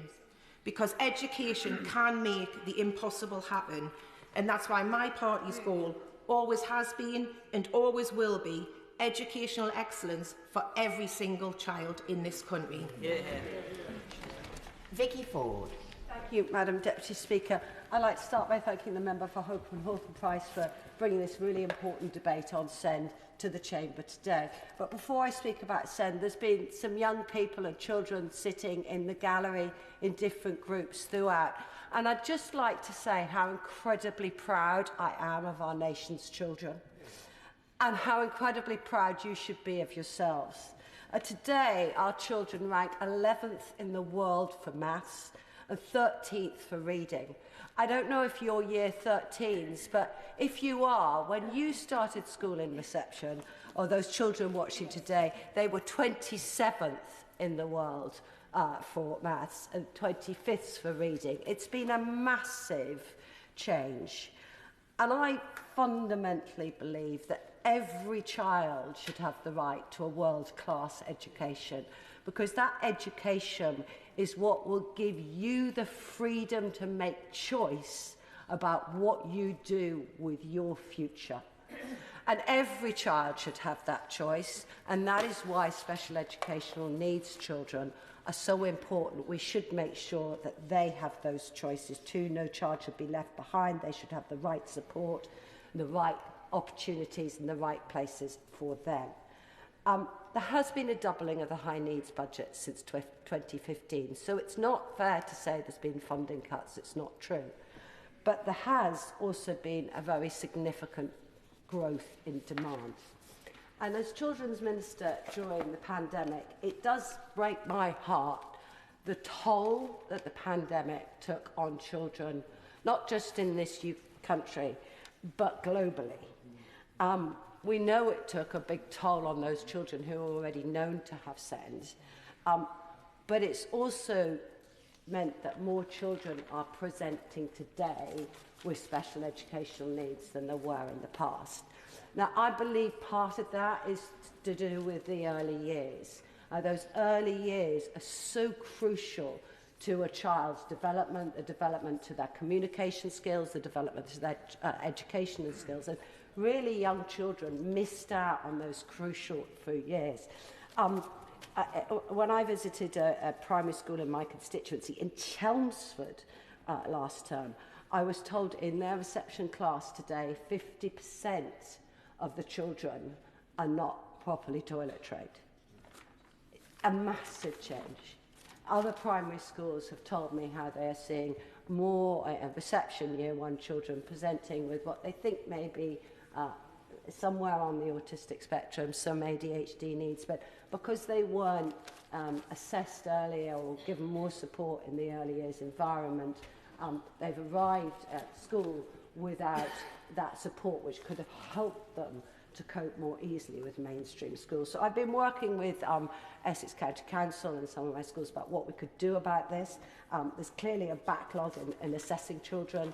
Can we, for example, encourage or do more with the educational psychologists to see if they can see more children? We have a shortage of ed psychs, as we know, they're in great demand, but could they be seeing more children with the time that they have? I'm sure that we could do more within specialist hubs within mainstream schools, which are key. Where they work really well. Anecdotally, I'm very concerned about the rise in children being put on part-time timetables, especially those who may not yet have an EHCP. You know, a part-time timetable should only be used for a very short time. And I wonder if there's some systemic social issues that are impacting on young people's mental health. Especially some have pointed to me an suggested link between increase in online gaming, mental health, and then non-attendance of schools. I wanted to mention school attendance. It's been in the press a lot this week with the new statistics that the proportion of students persistently absent from schools has more than doubled. And we know that, as colleagues have pointed out, that where children have unmet SEND needs, this can lead to them missing school because they face issues with attendance. There can be really good reasons why children with SEND sometimes have higher rates of attendance than others, but we do need to make sure their needs are met. But this is not a new issue this week. The Department for Education has focused on this and produced new guidance last year. They're working together to attend school guidance. The Select Committee did a detailed report. The number one recommendation of that report should be that this guidance should be made statutory. So before Christmas, Madam Deputy Speaker, I presented a private member's bill to this House. That private member's bill will do two things. It will make that guidance statutory, and it will require local authorities to support families and schools and children with their attendance. Within that guidance, there is the understanding that children with special educational needs need bespoke support. This needs to be carrots, not just sticks and fines. So I hope that every single member of this House will get behind my private members' bills as one of the things that we should be doing to support children with their attendance, including making sure that more children with SEND get the support that they need. Thank you, Madam Deputy Speaker, and thank you to the Right Honourable Member opposite for securing this incredibly important debate. And I should declare that I have an interest as the Chair of the All-Party Parliamentary Group on Special Educational Needs and Disabilities. Everyone is very welcome to get involved in that. And also, as one of the few openly neurodiverse MPs, I have dyspraxia, dyslexia and ADHD. Across the sector, it's a truism that SEND provision in the UK is chronically underfunded. Others in the debate have already alluded to F40's estimates of 4.6 billion. And while additional funds delivered through the Delivering Better Value programme and the additional 2.6 billion on capital funding are welcome, it's clear that they just do not meet the funds needed to stand still, let alone the additional demand for services that is growing every year. Fixing the investment gap is critical to addressing that issue, but today I also want to make a plea to say that we can't simply just look at this as a numbers problem. We've seen this as an approach recently by ministers. For example, the revelations reported in The Observer last October of a target to cut EHCP plans by 20% in a contract to develop the Delivering Better Value programme. It's not just about the target, it's the method of getting there, through early intervention and by making our education system more inclusive. But we should also be clear of the reality that in a heavily under-resourced system, an EHCP is a lifeline for young people and families in advocating for the provision that they need, although hard fought and hard won. For many SEND families, the 20% target will be a source of alarm. Behind these numbers are families and young people struggling. The measure of a policy isn't a falling statistic or the amount of money it saves, but the extent to which it addresses the needs of young people trying to access the education that is their right.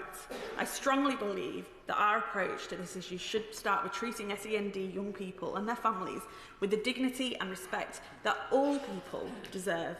That should mean a supporting hand from day one, but we're lacking the infrastructure for that kind of early intervention. A survey last year by the Institute of Health Visitors found that 37% of health visitors in England felt that they were delivering a good or an outstanding service. I think that is too low, with only 6% working within the recommended ratio of 250 children per visitor. Over a quarter of the workforce, 28% of services, were meeting the needs of 750 children. That's a terrible, terrible statistic. The Institute estimates a shortfall of 5,000 health visitors in England, and 48% say they are going to leave the profession in the next 5 years. We also seen dramatic cuts in Sure Start services, with 1,416 centres closing since the onset of austerity in 2010. And as an aside, Madam Deputy Speaker, the scale of those closures throws yesterday's inadequate announcement of 75 new family hubs into stark relief. As has been said, early identification of SEND also means having trained early years staff who know what they are looking for. To most people, this seems like common sense. In a recent survey by the Fair Foundation, they found that people overestimated early years pay by 47%. People value this workforce, but their pay doesn't value them. And that nearly 3/4 of the participants in that survey thought people working in early years should rightly be paid more. I absolutely agree with them, and we need to invest in that workforce charged with looking after our children and properly value the work that they do, and also train and skill up that workforce where that's necessary as well. On all these points of early intervention, the crisis in the health visitor workforce, cuts to Sure Start and the undervaluing of early years staff, the lack of multi-sensory teaching workforce, of SALT, the difficulties accessing physio, we're moving in the wrong direction to where we should be. We need more healthcare visitors with visits on day one of a child's life. We need more early years and support for families and young people, and we need a professionalised early years workforce that knows how to identify SEND needs of our children. But these problems are systemic. They are also about how services integrate. It's not good at identifying needs if there isn't enough capacity to give a timely referral. In March 2023, the waiting list for speech and language therapy had gone up by 42% since 2021, from 51,000 to 73,000. And no wonder, last year the Royal College of Speech and Language Therapists found almost 1 in 4 jobs were vacant across the UK. And take ADHD. We know that their referral rates are going up, and there's some shocking statistics of up to 3 years for a referral. That is shocking, and it's up to a decade in some adult services. We need to cut down on waiting times of all forms of assessment and diagnosis. To do that, we require looking at those backlogs like we would any other backlog, and taking seriously the staffing shortages we're suffering. We should be promoting a strength-based approach to SEND. In our education system itself, we should be looking to create inclusive spaces where young people can truly be themselves. There is no good reason why children with SEND shouldn't flourish. This also means rethinking how we approach behaviour in the classrooms, training and support for teachers to understand that all behaviour is a form of communication, not off-rolling young people because they don't fit a certain box, or just to cheat figures. And I'll finally finish on the fact that Ofsted should not be rating any schools as excellent without having good quality SEND provision. Bradley. Thank you, Madam Deputy Speaker, I'm grateful for the opportunity to speak in this very important debate today. Grateful to my right honourable friend for bringing it forward, and I hope I can do so with some experience as the leader of a local authority and also having sat on that Education Select Committee SEND inquiry in 2019. I want to describe the problem from a local authority perspective for colleagues in the House. The 2014 legislation, as we've heard, was well intentioned, but it hasn't delivered on those intentions, and in some ways has created an impossible circumstance where very high levels of demand and expectation on a service now exist that have huge budget and capacity pressures, and that's not sustainable. Local authorities are in many ways caught between a rock and a hard place in that they're expected to meet the demand of families but also have to balance a budget, and all the time with the knowledge that any steps taken to reduce costs may well end up being overturned in tribunal. And inadvertently and understandably seeking to give parents of SEND children some authority and control over what support they get, it's created an adversarial system. There's a funding issue to all of this, but fundamentally the system doesn't work, and so funding alone won't fix it. Because it's a partnership across health, schools, local authorities and others, there's a challenge in both meeting expectation and in accountability for the outcomes. But fundamentally, at a policy level, we have a system that says to families that they can have whatever support and services they want, which is a laudable aim. But obviously, when that meets with reality, there are limited budgets and limited capacity in a system to deliver, which means local authorities and delivery partners are constrained in what they can do. And the system hasn't really recognised this contradiction, and so the local partnership is still judged against an unachievable target, which is why in the latest SEND inspections, there is nobody out there nationally who is any better than inconsistent in their SEND outcomes. In Nottinghamshire, we fully recognise the need for improvement in capacity for SEND support, in tackling waiting times for outcomes, and in the scrutiny and accountability of the system, among other things. And we've introduced a new SEND improvement board with independent chair Dame Christine Lenihan of the Council for Disabled Children. The intention of that is to drive improvement in this system with proper scrutiny and oversight. We've seen some positive steps already from that.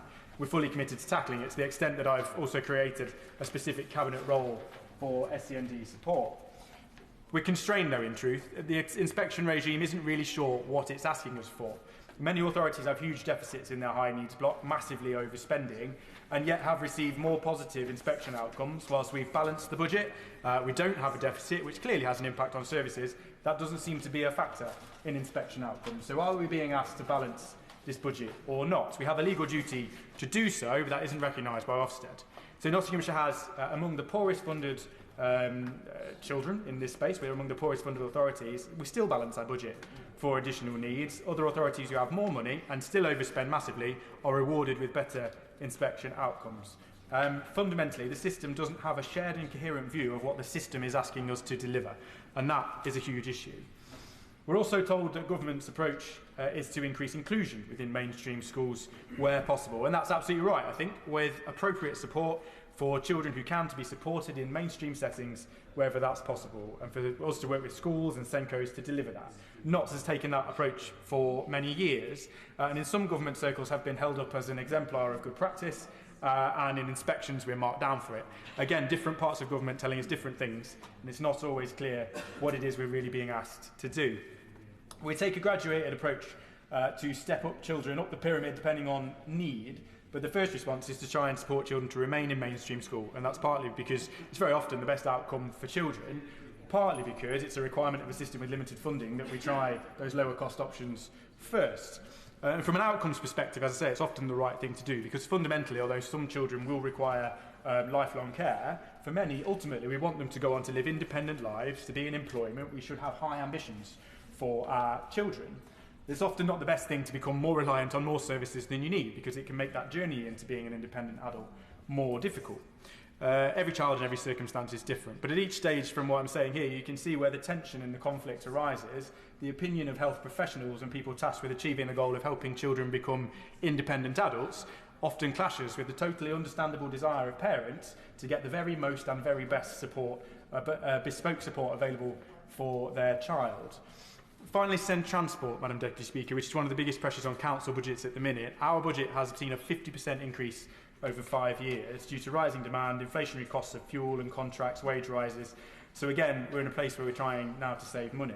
In some cases, that's also the right thing to do, because the expectation, I think, in some cases outstrips what's reasonable. But inevitably, it will lead us to further conflict as we have to go back to families and say, I know you've had a one-to-one taxi service to school with a supportive member of staff there with them every day for the last several years, but we actually now need you to share with somebody else, or we actually now need you to take your child to school yourself because you have a mobility vehicle for that purpose. That might be the right thing to do. These might be rational decisions to try and offer the best service within limited budget. Inevitably, it will cause issues, and that is coming down the track. If we end up with decisions like that being overturned in tribunal, then again, back to the question, what is it we are being asked to achieve here within our limited budget? Before I end, I just wanted to raise, on a brighter note, some of the work we're doing in Nottinghamshire, taking this incredibly seriously through our Independent Improvement Board and Cabinet level focus, as I've discussed. We're creating 494 new SEND specialist places, including the Orchard SEND School opened last year and a new one in Mansfield that we're building this year, which I'm very proud of. And we're working with St Coast and our schools to improve the graduated approach and the support that's available. But Madam Deputy Speaker, money's not ultimately the answer here. We have well-meaning legislation that doesn't work. I would ask ministers to consider those two proposals. First, that help with SEND transport costs and... You, Rachael Maskell.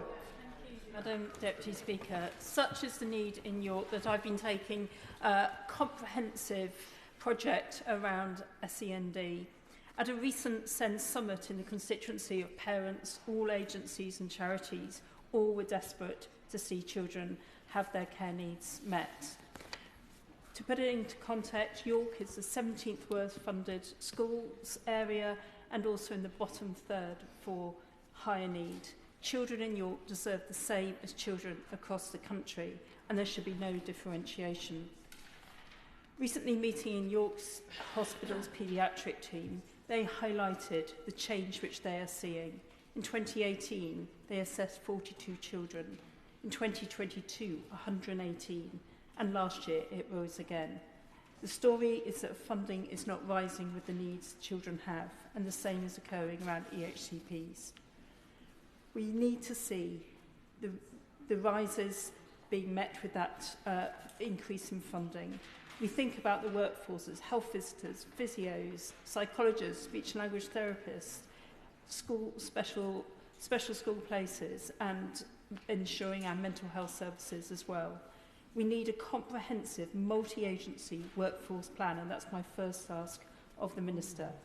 Secondly, we know that if you invest early, you will save money over a lifetime, and we shouldn't see this as spending, but investment in these young lives.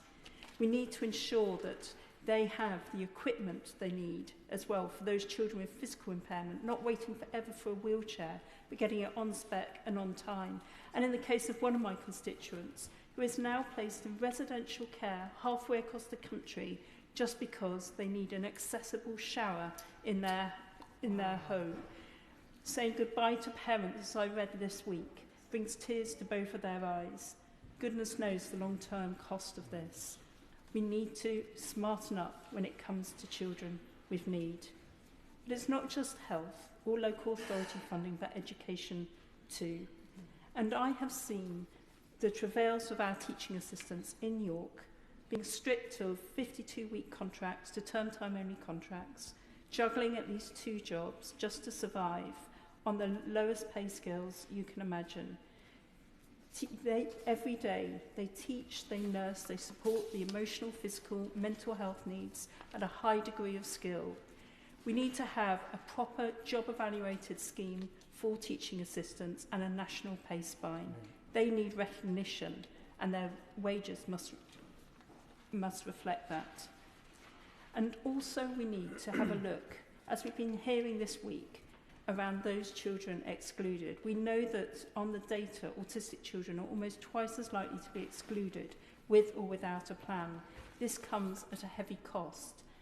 And if I look across my constituency, I look at South Bank Multi-Academy Trust, which I'm going to meet the Minister about shortly, where the disciplinary process is turning children away with SEND at such a rate. Children there are melting down at home because they're not having the support they need. My third ask is that the Minister, when he leaves this chamber, he'll go to the department, rip up the draconian guidance on discipline and start again by instituting therapeutic schools. Fourthly, we need to have a look at the real shortage of childcare and special support after school, in holidays and out of school. Now, I really do thank York Inspirational Kids, Snappy, Choose To, and the Island, and so many more for the provision that they provide. But their funding too is massively challenged, and we need to ensure that they get the resources they need to provide the support for children outside.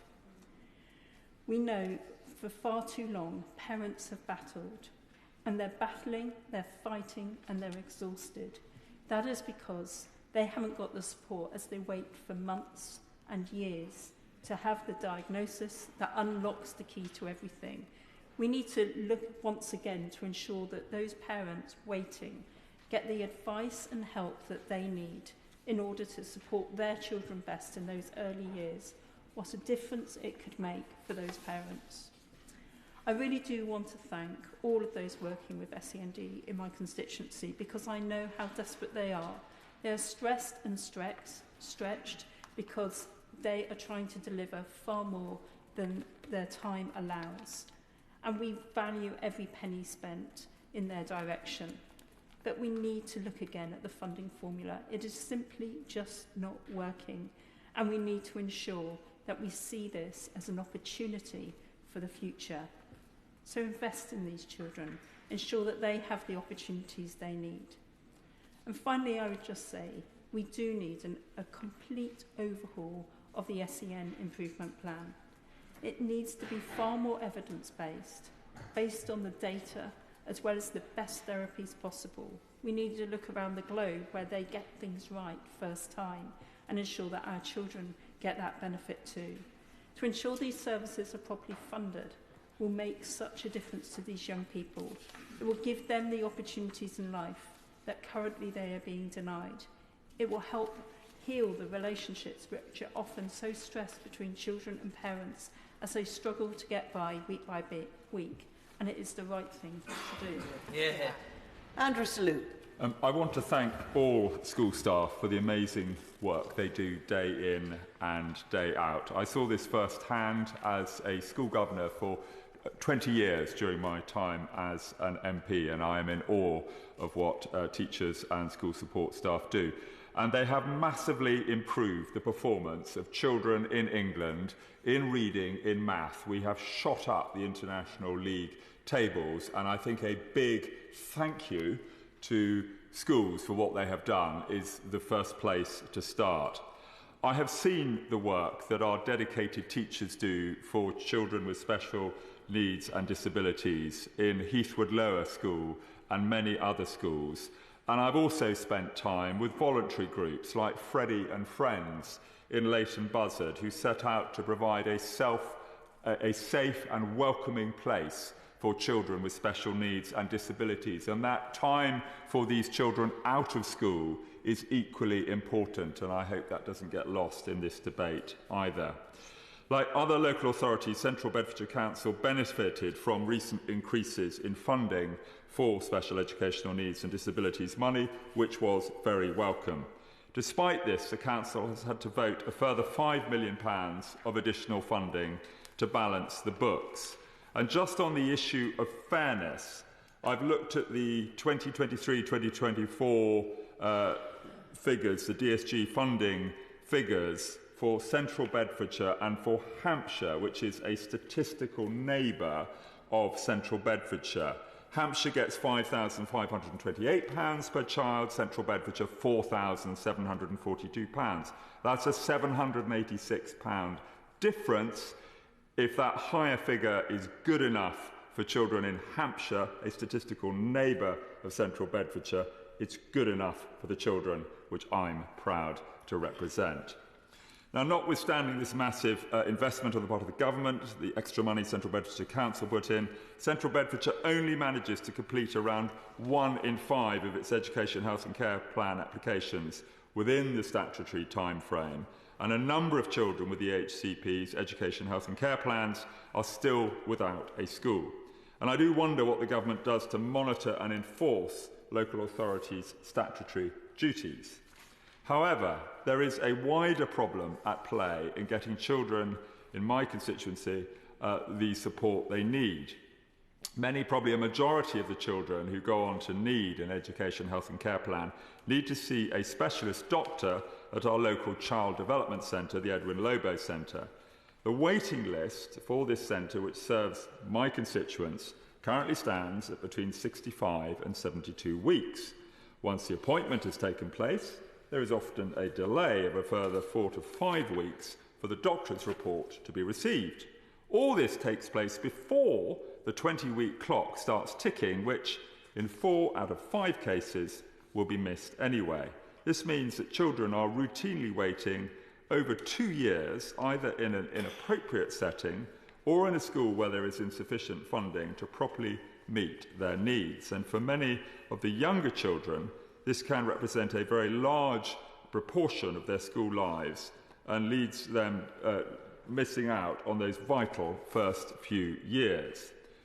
So it's clear to me what is needed is what we tried to do, I think, back in 2014, a more joined-up approach to special educational needs and disabilities between the Secretary of State for Education and the Secretary of State for Health and Social Care to look at this issue in the round. And when the Minister comes to respond, I would be grateful if he could respond to those points between the difference between local authority funding, those weights in the health system, and what we can do to bridge the gap to get the care that we need for these children provided on a timely basis.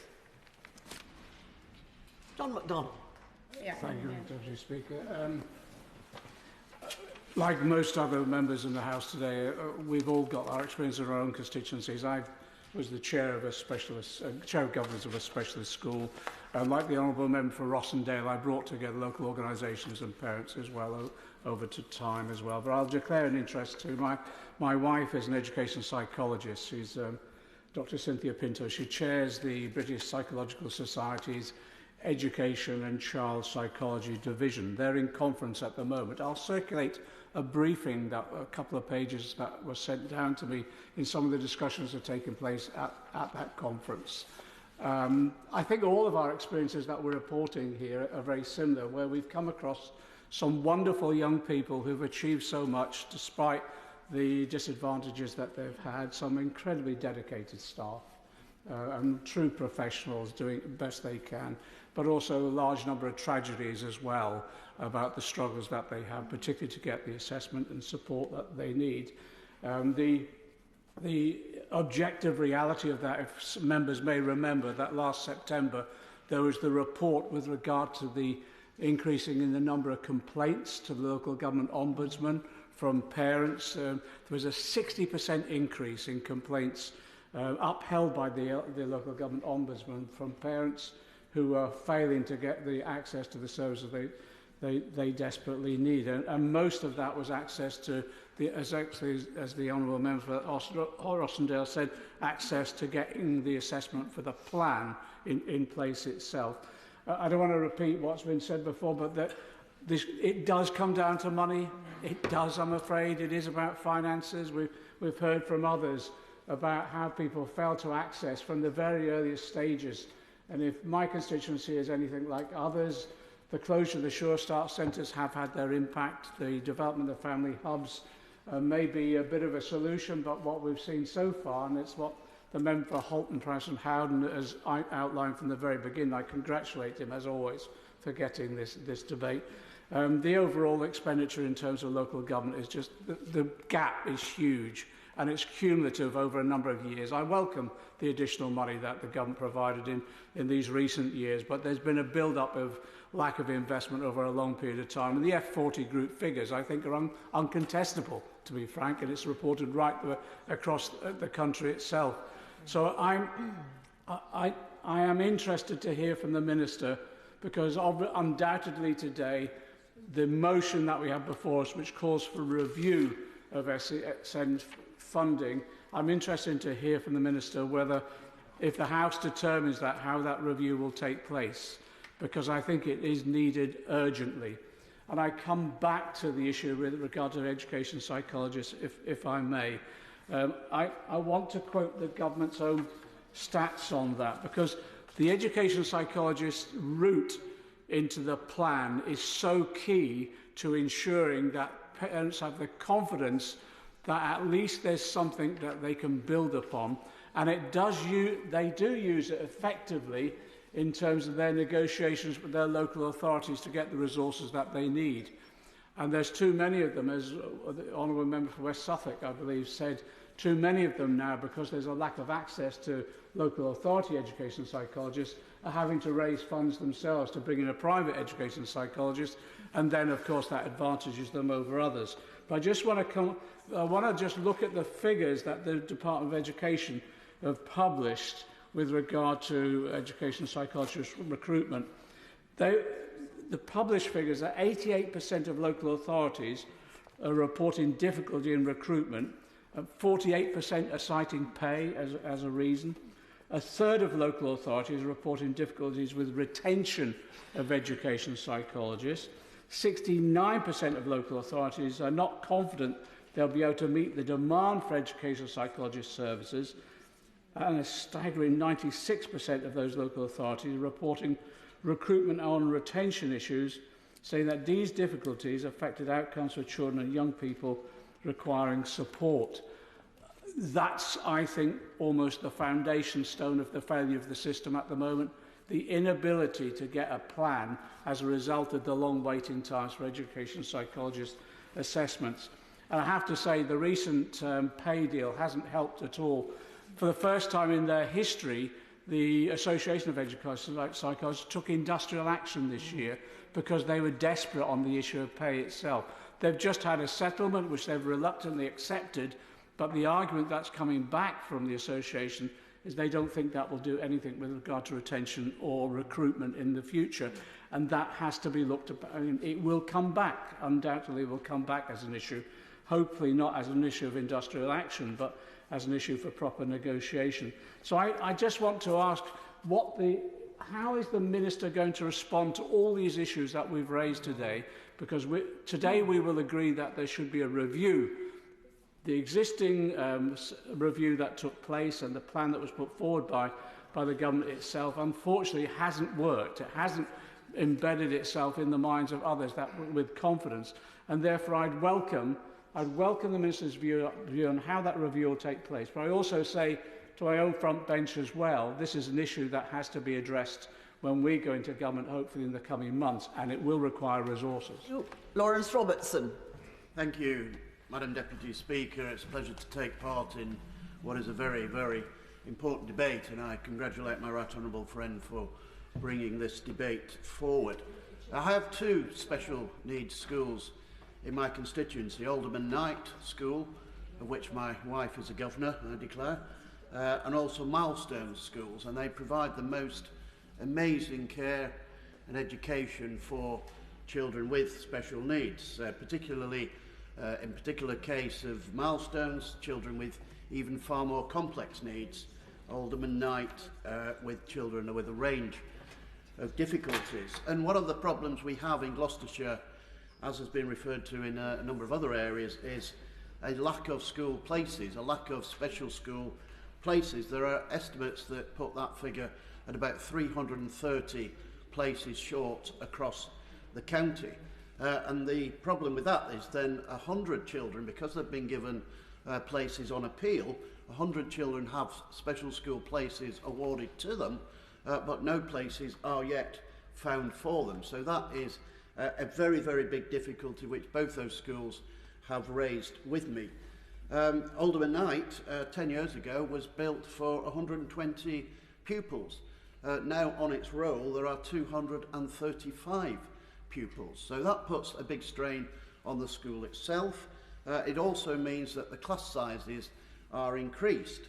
And the problem with that, of course, in terms of special schools in particular, is that as the class sizes get bigger, then they tend to lose what makes them special. And that is something which they are very, very concerned about. They're obviously very concerned about their budgets as well.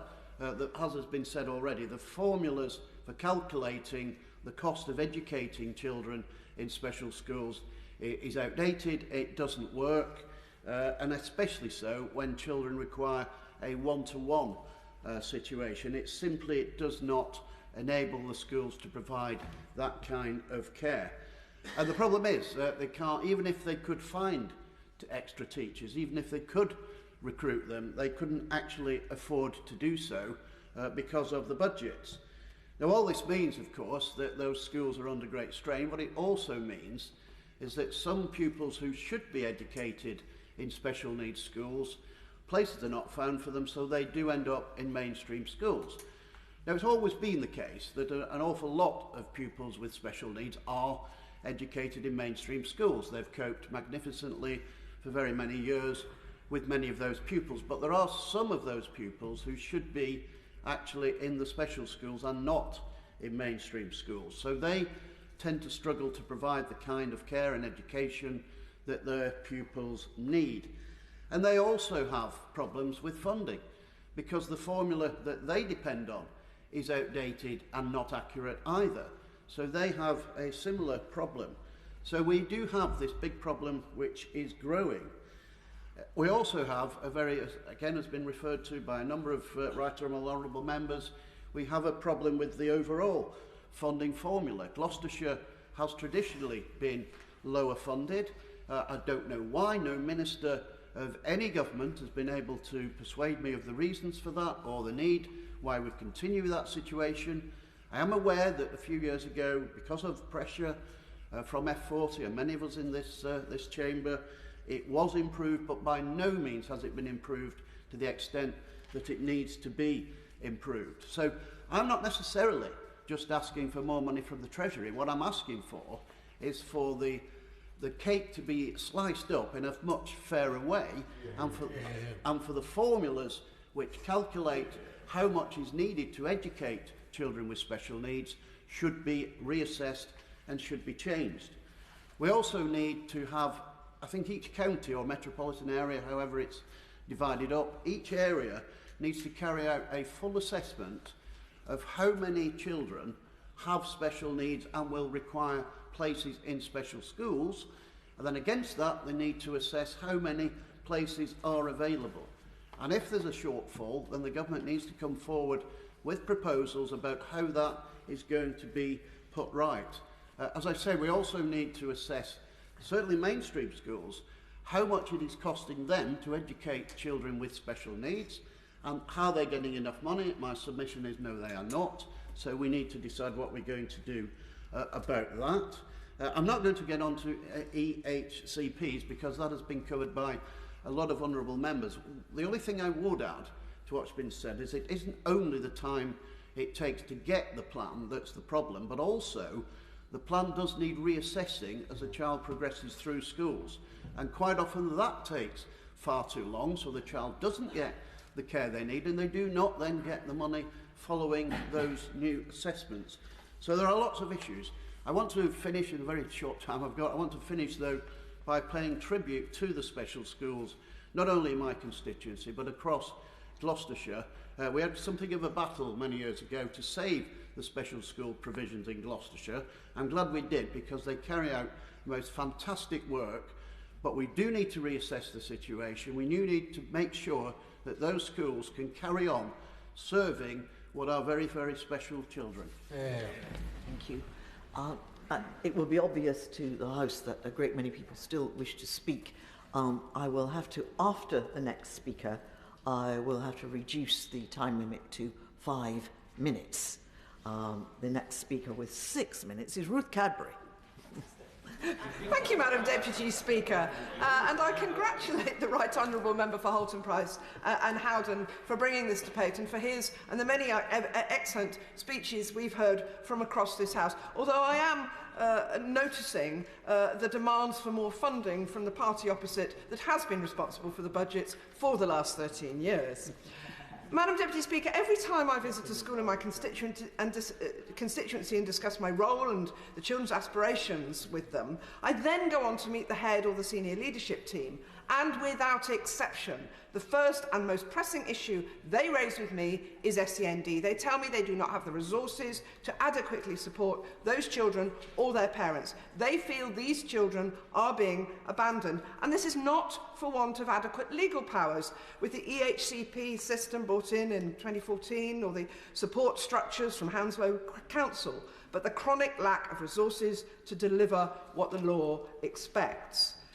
Heads are telling me also that there seems to be a recent rise in the number of children who clearly have additional needs, that there are either that children exhibiting extreme stress, which is hardly surprising given the housing and the income pressures that many local families are in.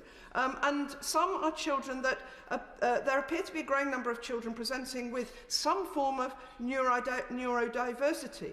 And most teachers are not specialists in mental health or neurodiversity or other forms of SEND.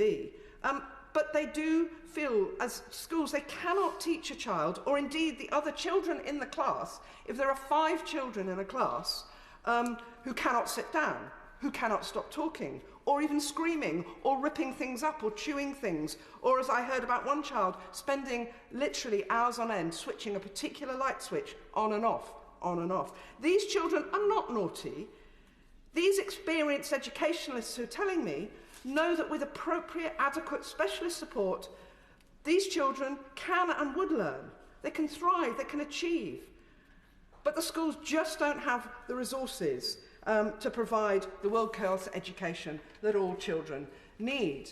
Treating SEND as a serious policy priority is important for, of course, the children with the additional needs themselves, but for their parents and siblings, for their teachers, and for the other children in their schools. Yet under this government, these people are not getting that support. They're being let down, and those children's futures are being failed. Madam Deputy Speaker, in 2014, the government extended the SEND duty of local councils to include children up to the age of 25 and add social and health care needs to what was previously just an educational needs statement. Yet there's no additional funding for the additional stretch of the legal requirements.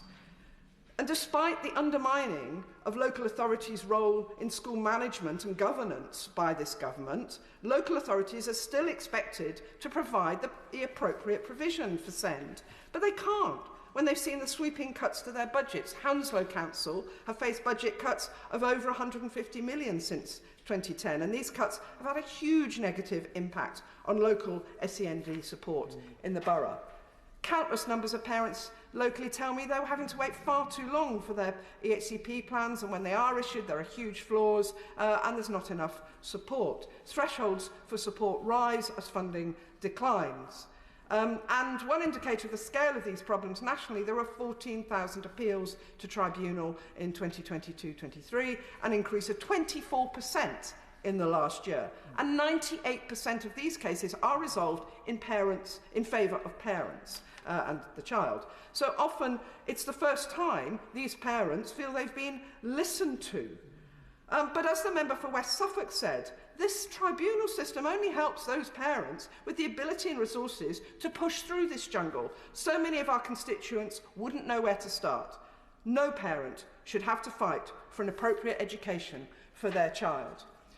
And what about the specialist resources being taken up with the assessments, with the tribunals that should be being spent on providing appropriate education and support for these children, appropriate training for their teachers, and appropriate support for their parents, which together will enable that child to thrive? The briefing from the National Autistic Society that we received in time for this debate highlighted the inefficient spending of the funds that are within the system.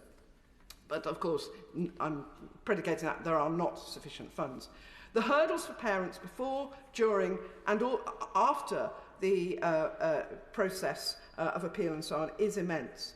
And this was the central message I received when I visited and met with the Hounslow Parent Carers Forum and heard about the problems they face. The shortage of resources means the lack of adequate training, teaching assistance for one-to-one support, lack of transport, lack of specialist therapeutic and support, and even for many children, not a school place at all. Children with high needs stuck at home with parents who then can't go out to work because there isn't a special school space for them. more and more families where one or more child has additional needs, where the parents are facing housing stress. And I've had constituents where they've got a very disturbed child always trying to jump out of a tower block's window. Anne Hart. Thank you, Madam Deputy Speaker. This government has taken many positive steps, including doubling the high needs of funding since 2015.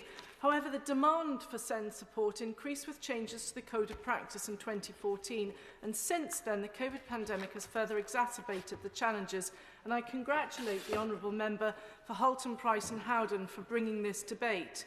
I want to make a point on early years and early intervention. There's never been more funding poured into early years, into childcare provision, as now, but this is extending the provision of free entitlement. Early intervention is crucial, and this requires skilled staff who can spot SEND needs or gaps and a coherent strategy aligned with funding policy to deliver early intervention and early support effectively. SEND policy and more funding for it needs to be brought into early years. We need more focus on high-quality provision for those who need it most, and this will require significant funding to start with, but will save billions in the long term. And I know that this government takes seriously its plans to deliver long-term change for a brighter future for everyone in the UK. We need to invest to save. I want to focus on Hastings and Rye East Sussex County Council, where the need for SEND support is a daily issue in my inbox, and I'm calling for more alternative provision in Hastings and St Leonards, and the heads of the 3 secondary schools are united with me in this call. High-quality alternative provision is desperately needed in order to meet the needs of the left-behind children. No child should ever be left behind. We now have a huge number of children with SEND. It's not sustainable for schools in East Sussex County Council to meet the high needs of these children with the current model. Every child deserves to have their needs met so that they can flourish and be useful members of our society. The implementation of the 2014 Children and Families Act placed significant new and unfunded burdens on local authorities, and this has seen an exponential increase in the number of children being identified as having significant SEND needs, many to the level where it's felt that they cannot be provided for in their local mainstream school. Only this week, I received a letter from the Conservative leader of East Sussex County Council about the council's financial situation. While inflation has fallen, it's left a permanent impact on budgets, as some significant costs have risen at a higher rate than the quoted inflation rate. At the same time, demand for statutory services, particularly children's social care, home-to-school transport and adult social care, continues to rise at an exponential rate. For example, there's been a rise in the number of children in care whose placements cost more than £10,000 a week, with the single costliest currently at £31,000 a week, or £1.6 million annually. East Sussex is a member of the F40, and we need a fairer funding formula, and this should be done cross-party so there are no changes in the coming years for local authorities, which reflects local need. Alison Jeffrey, the excellent and experienced director of East Sussex Children's Services, rated outstanding by Ofsted, has provided East Sussex MPs with a comprehensive briefing for today's debate. She outlines the challenges, but also suggests sensible solutions.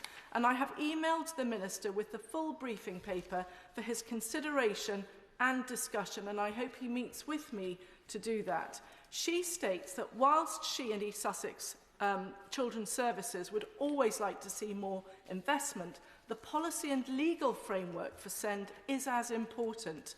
The SEND Green Paper identified a range of factors, some of which are being tested through the SEND and AP Change programme. The Change programme has some significant challenges. Many of the things that are being tested are not the main drivers for demand nor costs, and more importantly, no legislative changes are being made as part of the programme. And so these things which do drive demand and costs are not being addressed. For example, we need to urgently review the threshold for full SEND needs assessment.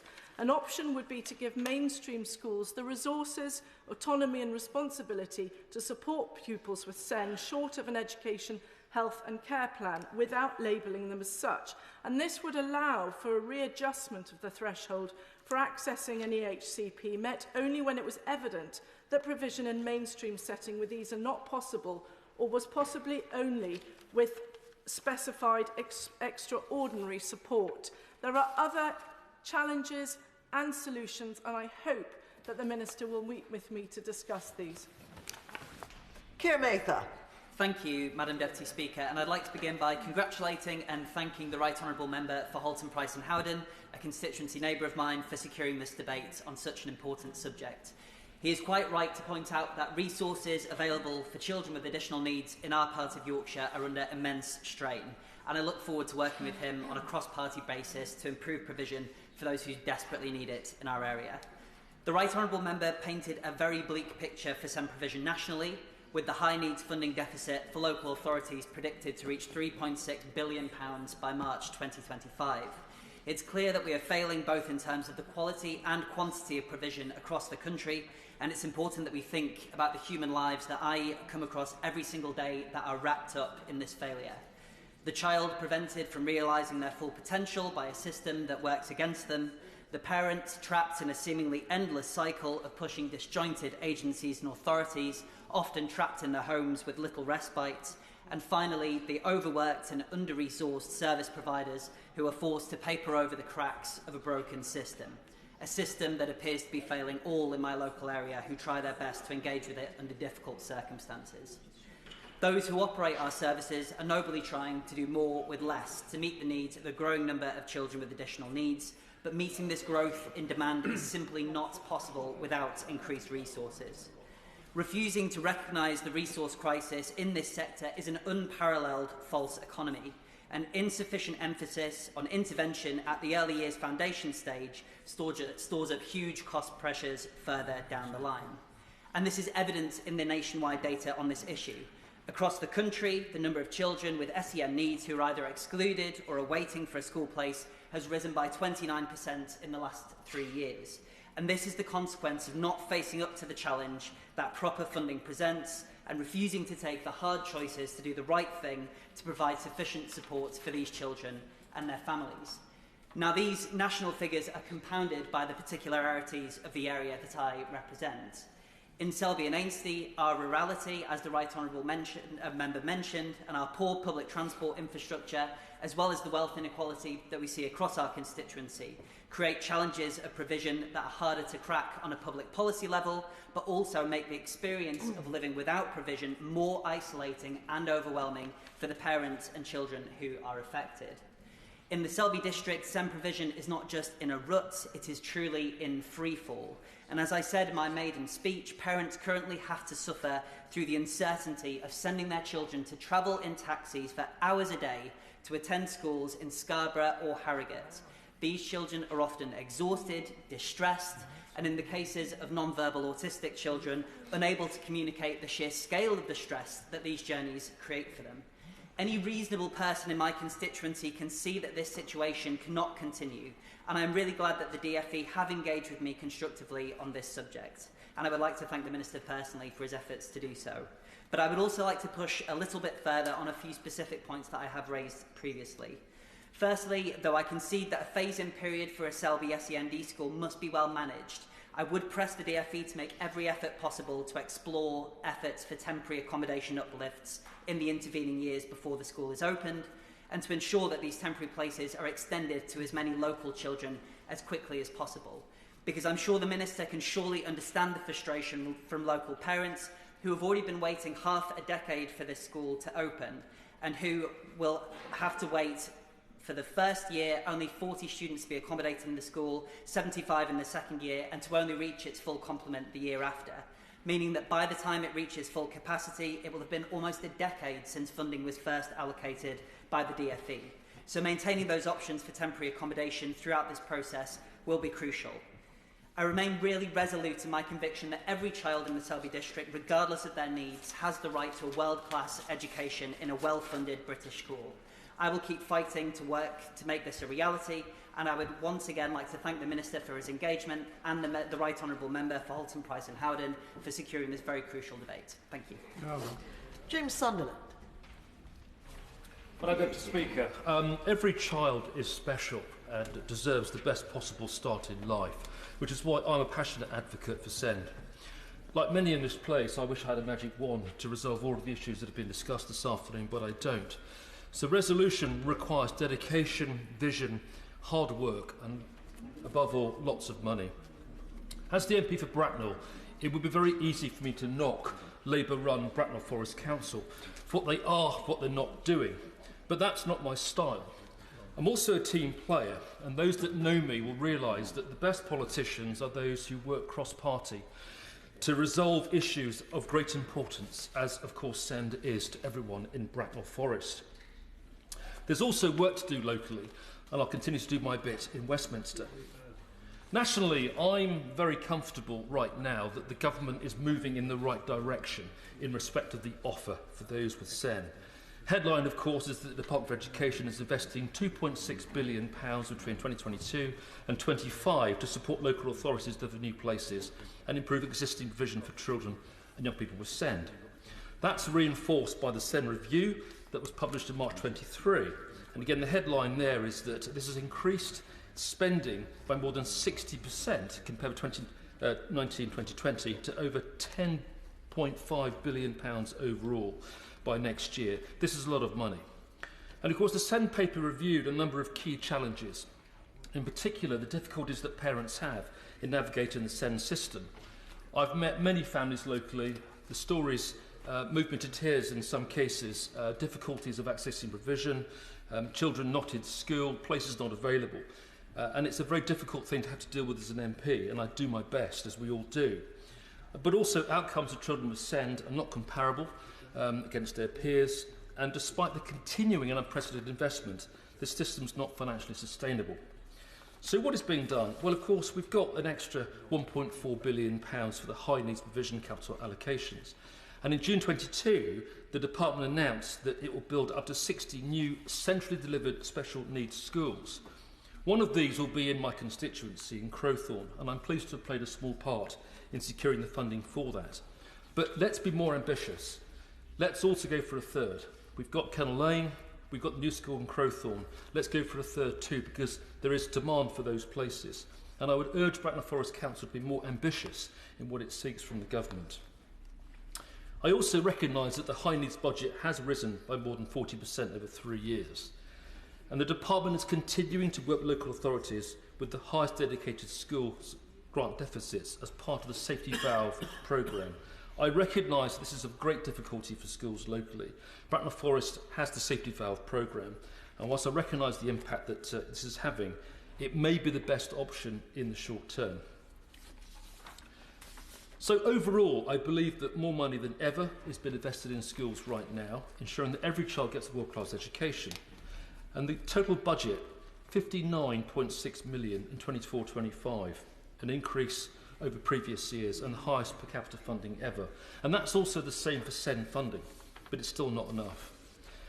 So just to raise two quick issues the Minister in his place. The first one is that mental health services need a shot in the arm.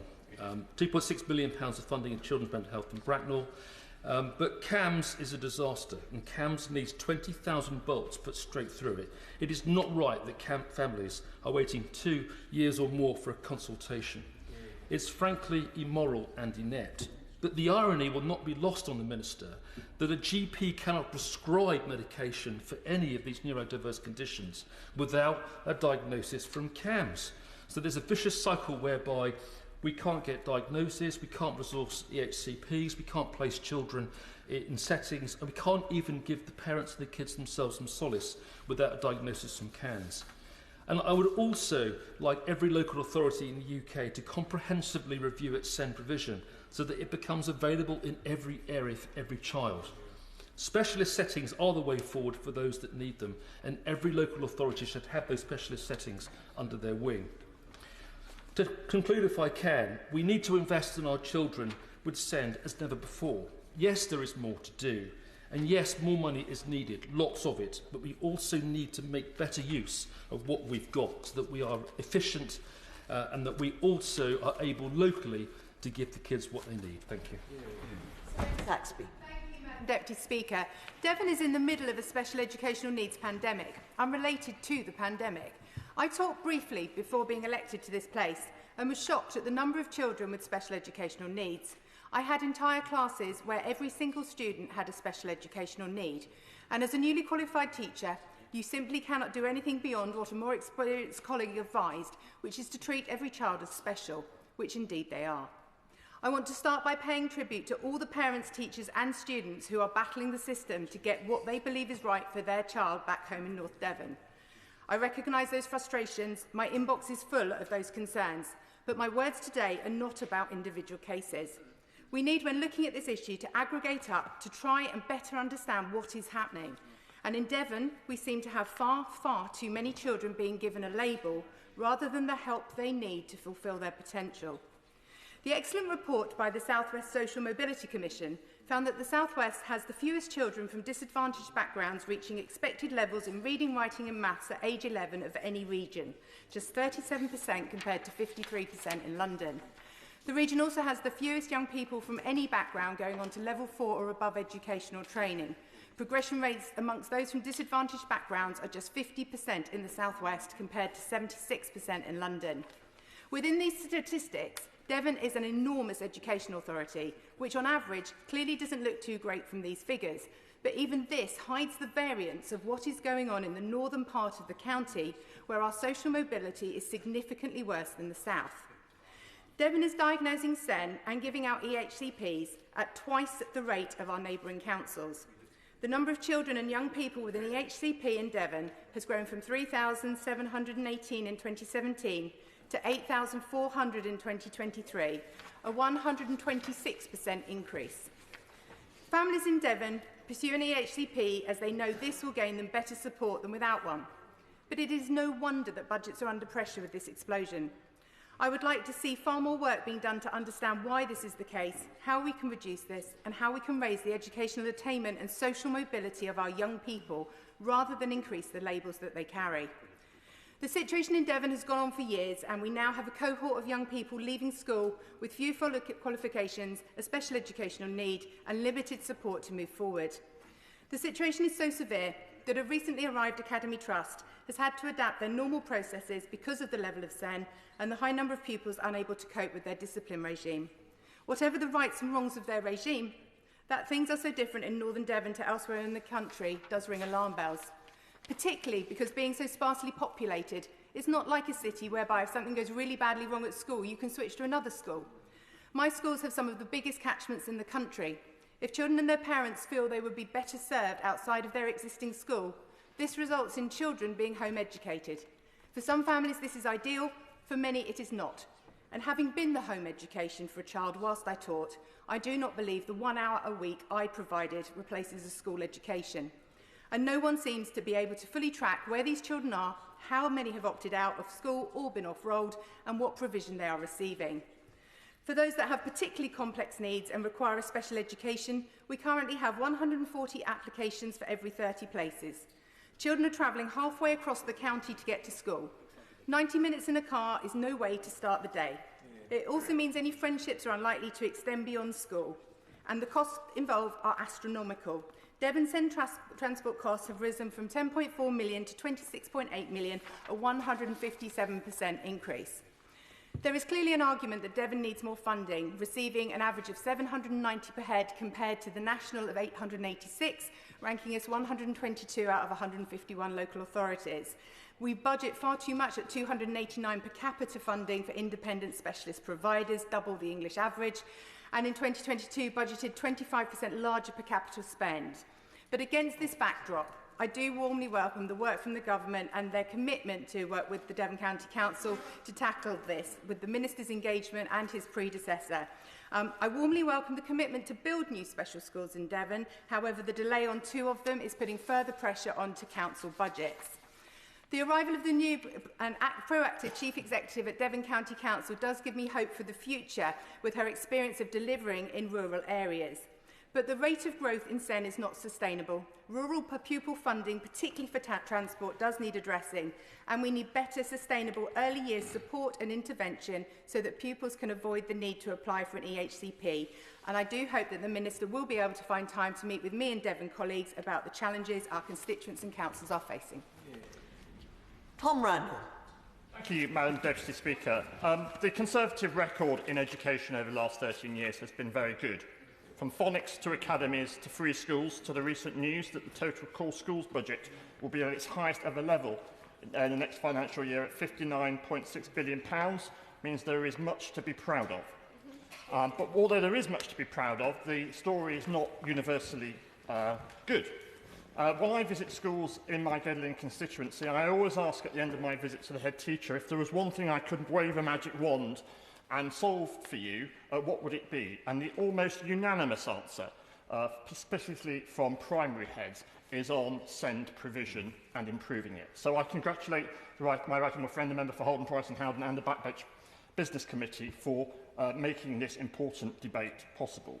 Now, first of all, I do welcome the news that between 2022 and 2025 there will be an extra £2.6 billion to support local authorities to deliver new places and improve existing provision for children with SEN. But the F40 group, which we've heard much about today, has produced information showing the high needs block funding per pupil allocations by local authority, which shows that Westminster and Camden are at the top of the table, Camden getting over £2,500 per pupil, but Nottinghamshire is fourth from bottom at around £1,000. Now, I appreciate there can be various regional factors like London weightings and so forth, but Nottinghamshire, compared to Worcestershire, has received £7.4 million less in funding in 2023-2024 and £20 million less than Warwickshire. So although I do acknowledge the significant uplift in funding in the last 4 years, Nottinghamshire still has the poorest funding per head when compared to statistical neighbours. And Nottinghamshire has seen an increase in education, health and care plans, EHCPs, of just over 12% in 2021 and just over 11% in 2022, in line with a national annual increase of 11%. But these lower funding levels increase pressure on mainstream settings to meet the needs of children with complex SEN needs. And the pressure on school budgets, combined with increase in levels of complex needs, means schools are struggling to fund the notional SEND allocation per child required before schools request additional top-up funding. We heard from the Honourable Member for Mansfield earlier, the leader of Nottinghamshire County Council, and I applaud his work at the County Council to increase high-quality special school and alternative provision places. And he outlined in his speech there are plans in place or being developed for 494 places, but with a recent capacity survey suggesting that 657 will be required by September 2027, there is still a risk of a shortfall.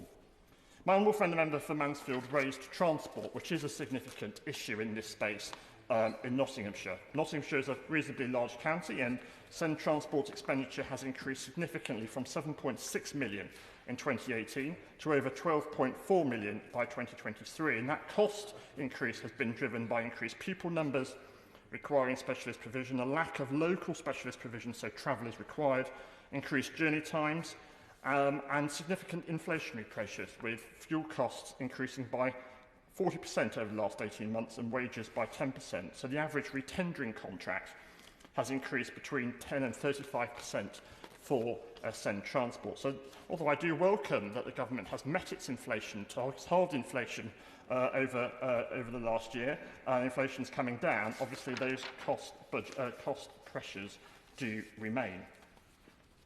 I'd also like to highlight in this debate the time that it can take to process a lot of these funding applications. Nottinghamshire has a lot of standalone infant schools. I mean, I went to one myself, Pinewood Infant School, in Arnold in my Gedling constituency, and I think one of the issues that can be faced is that by the time that funding has come through, the child has entered the infant school and then already left it. And I know that Nottinghamshire County Council is doing a lot of work to streamline funding for children in the transition from nursery setting to school, with a particular focus on standalone infant schools, but I would welcome further work by the DFE to help with that process to make it better.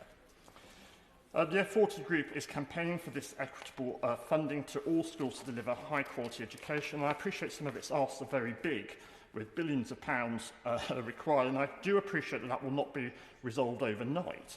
But I do ask whether work can be done to make the sort of process streamlined quicker and get money where it is needed, and serious work to be done to address the regional variations, which meant that areas like Nottinghamshire have not been left out. So this is not intended to be a critical speech, because as I said at the outset, the Conservatives have a good story to tell, from the right support, right time, right place command paper, the doubling of high needs funding since 2015, and investment in new special schools, but there is more work to be done on levelling up this area. Steve Tuckwell. Thank you, Madam Deputy Speaker, and may I thank my right honourable friend for securing this important debate. Madam Deputy Speaker, for many years we have recognised the importance of universal education for all children and young adults. Back in 1880, school attendance was made compulsory for children aged between the ages of 5 and 10. In 1893, Parliament would extend this principle of compulsory education to blind and deaf children, establishing the first specialised schools. Similar provisions would be made for physically impaired children by the end of that century. Madam Deputy Speaker, why does this matter? Because we as a nation recognise and champion the idea of universal education. This House recognised this principle back in the late 1800s. But it wasn't until 1921 that the local education authorities were given the responsibility to identify children with physical and non-physical disabilities in what we call today special education needs, and ensuring that children were provided with education right the way through to the age of 16. Madam Deputy Speaker, we cannot today guarantee a universal education for every child, or at least not to the level of education that is properly help children grow and learn. Nowhere is more the case than those children and young adults with special education needs or disabilities.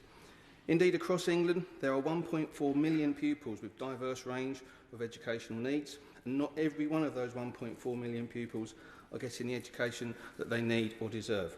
This is something that the government itself has acknowledged and vowed to tackle, something that I welcome and will continue to work with the government on.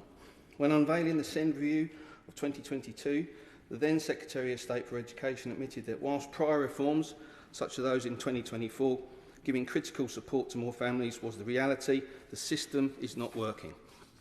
Like many members have mentioned in this House this afternoon, parents are emailing me constantly, visiting me at surgeries, asking and pleading with me to help them to secure adequate provision for their children. This is something that I care deeply about, and this is why I've made it one of my priorities as the Member of Parliament for Uxbridge and South Ruislip. As a serving councillor in Hillingdon, I'm too aware of the work that Hillingdon Council has to do to provide suitable SEND provisions for those children and young adults that need it. Despite the challenges in Hillingdon, the Children's Services team have recently been awarded Outstanding by Ofsted.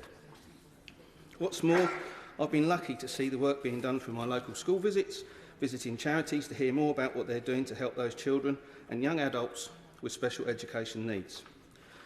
This, I'm proud to say, included See Ability programme at Moorcroft School in Uxbridge.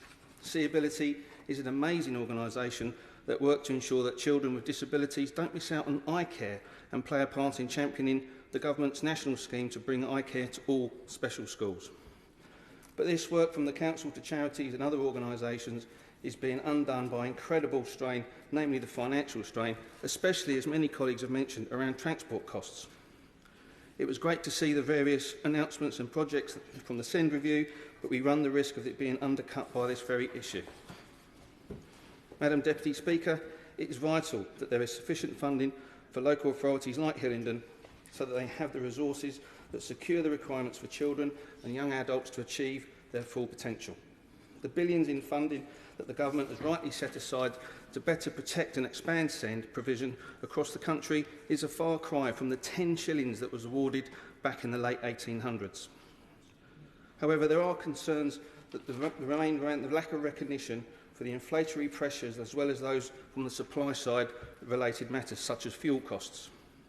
Councils such as Hillingdon play a key role in supporting children and young adults with special education needs. These pupils are not asking for anything outrageous, they're not asking to take liberties, they just want suitable educational provision so that they can fulfil their full potential.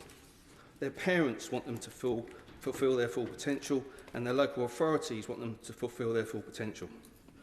Madam Deputy Speaker, we can realise the idea of universal education, truly making it universal for all children and young adults across Uxbridge and South Ruislip, and indeed the whole nation. In closing, Madam Deputy Speaker, I would like to pay tribute to everyone, including parents and pupils, who provide educational provision across Hillingdon for the amazing work that they do with the difficult challenges around them. Thank you. Peter Aldous. Thank you, Madam Deputy Speaker. I congratulate my right honourable friend, the member for Haltemprice and Howden, for securing this debate and the Backbench Business Committee for granting it. SEND provision in Suffolk, and indeed, as we've heard through the rest of the country, is in crisis, and we urgently need a review, not just of the funding, but as to how we provide a vulnerable and very needy group of children and young people with the education that they both need and deserve. Almost daily I receive emails, firstly from desperate parents unable to secure an appropriate school setting for their children, who quite often are receiving very little education at all, and also from primary school head teachers, SENCOs and staff, exasperated both at being unable to obtain the support that they need and being asked to provide schooling for pupils who really should be in a specialist setting. The system is broken. The situation has been exacerbated by inflationary pressures since 2015 and by COVID, and it often takes years to obtain an educational health and care plan on which there probably is too great a reliance. In the Waveney area, there are schools and staff doing great work, such as the Ashley School and Castle School East, but we urgently need more provision locally, and to get away from a model whereby vulnerable young children are being driven hours around Suffolk and Norfolk. Madam Deputy Speaker, in the remaining time available, I shall briefly focus on 4 funding issues. Firstly, as we've heard from my right honourable friend, the member for West Suffolk, Suffolk receives a poor high needs block funding settlement which is based on historical need and which bears no resemblance to the needs of today, and which means that local authorities with similar SEND responsibilities receive wildly different and better funding settlements. Suffolk, as we've heard, are founding members of the F40, and the funding discrepancies that exist, that both in my own county and across the country, must be evened out as a matter of urgency. Secondly, it is important not to forget the vital work done by FE colleges, such as East Coast College. For colleges, disadvantaged funding should be reformed to include a specific block to support students with SEND who do not have high needs. For high needs funding in colleges, tariffs should be set at levels that will allow colleges to recruit and retain support staff. Thirdly, it is all too easy to overlook the bespoke needs of specialist further education colleges that provide education and skills training for those aged 16 to 25 with SEND. Madam Deputy Speaker, at this stage it's important to remember that the Special Educational Needs and Disability Act of 2014 does require local authorities to create a local offer from birth to age 25 for young people with an SEND. These specialist FE colleges play a vital role, and whilst they are publicly funded, they are not currently eligible for the capital revenue support to address RAC. This inequality should be removed. Finally, Madam Deputy Speaker, it is great news that a GCSE for British Sign Language is now on the way, and I congratulate my constituents Anne and Daniel Gillings for all their campaigning work to make this happen. But there is an acute shortage of qualified teachers of the deaf to teach this new exam. The National Deaf Children's Society highlight the immediate need to train 200 more qualified teachers of the deaf, and I hope that my honourable friend the Minister will take this particular request in mind. In conclusion, Madam Deputy Speaker, there is a national crisis in SEN provision which is felt particularly badly in Suffolk. We are badly, as a whole, letting down large numbers of students, their families, their teachers. And in this respect, I support the motion a review of funding should take place without delay. Thank you. Kevin Foster. Well, thank you, Madam Deputy Speaker. And in starting, I'd like to congratulate the Right Honourable Member for Haltemprice and Howden for securing this debate and on the strength of his opening speech, which set out well the issues being faced across the country. Madam Deputy Speaker, given the time, many colleagues have already outlined the overall funding challenges facing SEND services. So, given the limited time left, I'll instead focus on another aspect, the impact of delays on diagnosis and the wider opportunities for making an impact on this issue, which inevitably impacts on the funding of it. And it might be helpful to illustrate the issues being faced by using the example of Barton Hill Academy in Torquay. In starting, I want to thank the principal, Samantha Smith, and her team for the work they do to inspire and educate so many of our next generation, particularly those with additional needs. Now, Barton Hill Academy has 2 classrooms for students with additional needs, one for younger students with issues such as autism, another for slightly older students with mental health and behavioural issues. And they've deployed several staff members to support these students. And a lot of it is that many of them are students who are actually waiting for assessment. They're waiting for a diagnosis through the NHS.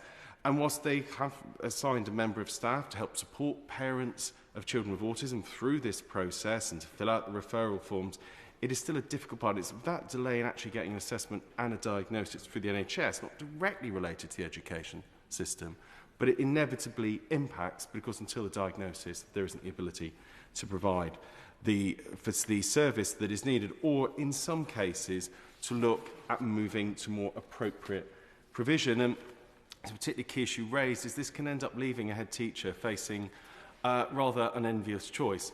One, they have someone with them who is clearly having an impact on the wider school. The type of resources they have available are not suitable for them. That said, they know that actually the issue isn't necessarily behaviour.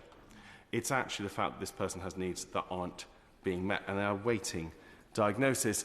And this can lead to an unenviable choice about whether to exclude the pupil concerned, which puts them into a process that actually is far more suitable to those who've got behavioural issues than those who've got unmet medical needs. And they say, practically, they feel that's the choice they have to start looking at, given the impact on the wider school and the fact they're just not set up to deal with that pupil's needs. But morally, is that really the right outcome and is highly unlikely to produce the best outcome for that child concerned? So it really comes back to the issues with getting the assessments done and ensuring actually there can be a clear link between an NHS service and in terms of the impact that then has for SEND. And, you know, the couple of examples we had from parents, because some are feeling that they end up going to private provision, was that they were informed there'd be like a 3-year waiting list for getting a paediatrician appointment for an official assessment. Well, as they cited, for a child in primary school, that would have meant their child would then actually become a child in secondary school before they actually certainly got any outcomes of those assessments. Another cited for a year, and one of the families concerned paid £300 for a private diagnosis, but of course some local authorities don't accept those as the basis for educational provision.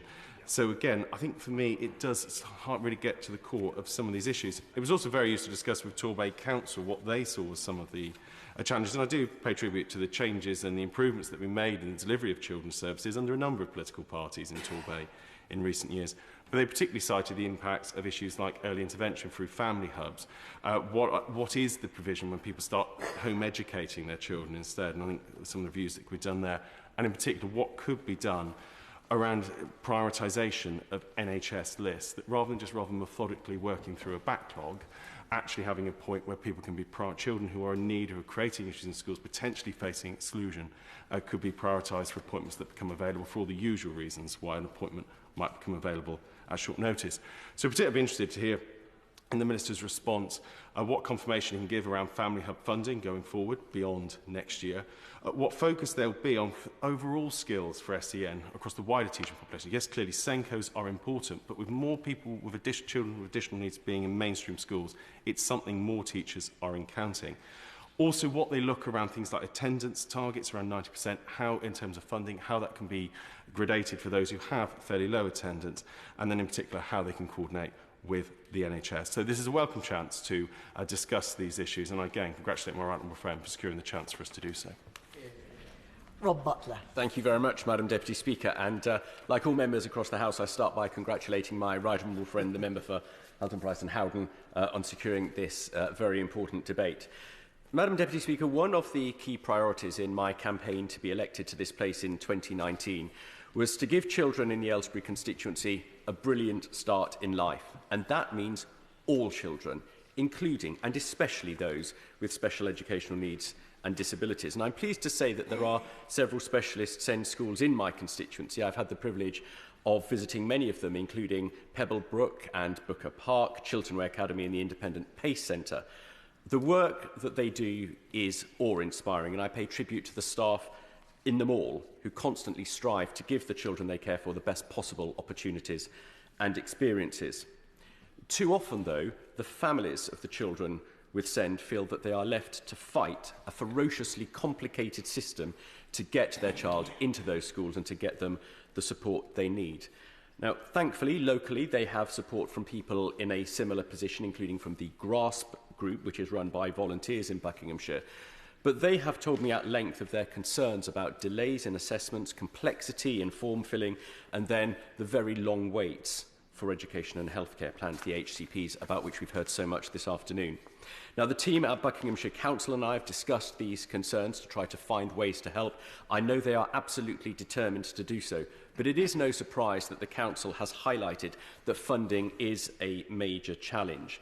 As we've heard, the cost of SEND education can be exceptionally high, and it is not unusual for that to run to hundreds of thousands of pounds a year for residential placements for children with the most complex and serious needs. Now, the SEND Green Paper and the SEND and AP Improvement Plan published in March last year made very clear the need to update the funding model. The government is not ignorant to this at all, and I'm really pleased with the direction of travel that it's taken. I think we have an excellent minister to drive that forward in the months ahead. I'm pleased that there is £10 billion in high needs funding allocated for this coming financial year, representing a cash terms increase of 12%. And it should be stressed, as it has been, that high needs block funding has nearly doubled in cash terms since 2013 to 14. It does demonstrate that this government is committed to helping SEND pupils and their families. However, Buckinghamshire Council fares very poorly compared with many other local authorities with much lower allocations of funding. And the cost to all local authorities for providing support for SEND pupils is increasing dramatically, both because of the number of cases and the degree of complexity of need. So locally, since 2016, there's been an increase of 101% in requests for EHCPs. Since 2020, unit costs for children's placement have increased by 30%. As a result, Bucks Council is looking at bringing some provision in-house to try to contain some of those costs, but that can't happen overnight. And in the meantime, it must try to find the extra money. Now, Madam Deputy Speaker, members across this House will know that I have a profound interest in youth justice. And having spent many years as a youth magistrate and member of the Youth Justice Board, I have always been struck by the disproportionate number of young people in the criminal justice system with SEND. According to data published in 2022 by the Department for Education and the Ministry of Justice, 80% of children who were cautioned or sentenced for an offence were recorded as having special educational needs at some stage. 80%. That is an appalling statistic. It cannot be morally right that so many children with SEND wind up on the wrong side of the law and all too often behind bars. We must do more to give children with SEND the appropriate education and training so they have the same potential to live law-abiding lives as their peers, and we must ensure that provision for those who do unfortunately end up in the youth justice system is properly tailored and funding. Madam Deputy Speaker, I want to end on a positive note. Many members of this House run an annual competition for local school children to design their Christmas cards. For the past 2 years, I've done something slightly differently and gone out to the local SEND schools, one each year, to ask them to produce the design for my card. And the reason is very simple. All too often, children with special educational needs are airbrushed out or considered incapable of achieving the same as their peers. I take a different view. I want local children with special needs to be celebrated for what they achieve, to be visible. I want them to give them a showcase in the local community. The simple act of getting them to design my Christmas card has enabled me to do that, and I particularly like to thank the children at Booker Park School who designed my 2023 card, and the children from Chiltern Way Academy who did it in 2022. Both cards had excellent pictures that carried real meaning. This emphasises that there is potential in every child, and we need to approach children with special educational needs and disabilities with a spirit of optimism and positivity. Shadow Minister Helen Hayes. Thank you, Madam Deputy Speaker. I'd like to congratulate the Right Honourable Member for Haltemprice and Howden for securing this important debate this afternoon, and I'd like to thank the Backbench Business Committee for allocating the time for it. I'd like to pay tribute to teachers, support staff, educational psychologists, speech and language therapists, and all who work with children with special educational needs and disabilities. And I'm grateful to every Honourable and Right Honourable Member who has contributed to the debate today. We have heard heartbreaking stories from across the country of the desperate situations facing families of children with special educational needs and disabilities. And we've heard about the impact on local authorities and professionals too, of a system that simply is not working. The sheer number of contributions this afternoon speaks to the magnitude of the issue and the depth of the crisis. We have heard from Honourable and Right Honourable Members for Worcester, from Hayes and Harlington, Mansfield, Tewkesbury, Brentford and Isleworth, Hastings and Rye, Uxbridge and South Ruislip and Aylesbury about the funding crisis in Send. We've heard from Harrow West, from Gedling, from Twickenham, from Selby and Ainsty and Bracknell about the pressures on school places. We've heard from Romsey and Southampton North, Leeds North West, West Suffolk, South Shields and York Central about the terrible battles that parents face. We've heard from South West Bedfordshire, Bracknell, Waveney and Torbay about the intolerably long waits that families have to face for diagnosis and for EHCPs. We've heard from Rossendale and Darwen, Sheffield, Hallam about the intense shortage of staff to support children with special educational needs and disabilities. And we've heard from Wansbeck and elsewhere about the financial impact on families of a system that cannot deliver the support that they need. The reality, Madam Deputy Speaker, is that after 13 years of Conservative governments, the system of support that children with SEND and their families rely on is beyond breaking point. Far too many families of children with special educational needs and disabilities face a battle for the support their children need. And often it is a battle that has to be fought many times over throughout a child's life. A battle for recognition and diagnosis in the early years, a battle for support in primary school, another battle to find the right secondary school and ensure that support is put in place, and a further battle to secure a place in further or higher education. The consequence of this failing system is heartbreak for families, precious children being made to feel that they are the problem, and ultimately attainment of children with SEND going backwards. This leaves families increasingly reliant on going to the courts to get the support to which their children are entitled. It cannot be right, it is not right, that the government's failure to provide an efficient court system is itself now rationing access to the entitlements children have. We each get only one childhood, and support delayed is support denied. This is an issue which should be an urgent priority for the government. The current system is failing children and their families, and it is an increasingly prominent factor in the number of councils issuing Section 114 notices, effectively declaring bankruptcy because they can no longer balance their budget. This issue is on the National Risk Register for the Department for Education. So what has been the government's response? The government delayed their SEND review, first announced in 2019, 3 times. Much of the SEND and Alternative Provision Improvement Plan will not come into effect until 2025, 6 years after the review was first announced. During that time, 300,000 children with SEND will have left secondary school having spent the entirety of their school education under an increasingly failing system of SEND support. The Childhood Trust has found that families of children with SEND are disproportionately affected by the cost of living crisis and are more likely to be living in poverty than families of children with no special educational needs or disabilities. That is in no small part driven by the great difficulty that families of children with special educational needs and disabilities have in finding a childcare place for their child which is suitable throughout the early years, and also before and after school care and during the school holidays for older children. We know that 1 in 4 parents across the board have had to give up work due to the cost of childcare, and the figures are much higher for children with special educational needs and disabilities. Madam Deputy Speaker, our education and childcare systems should deliver for every child in the country.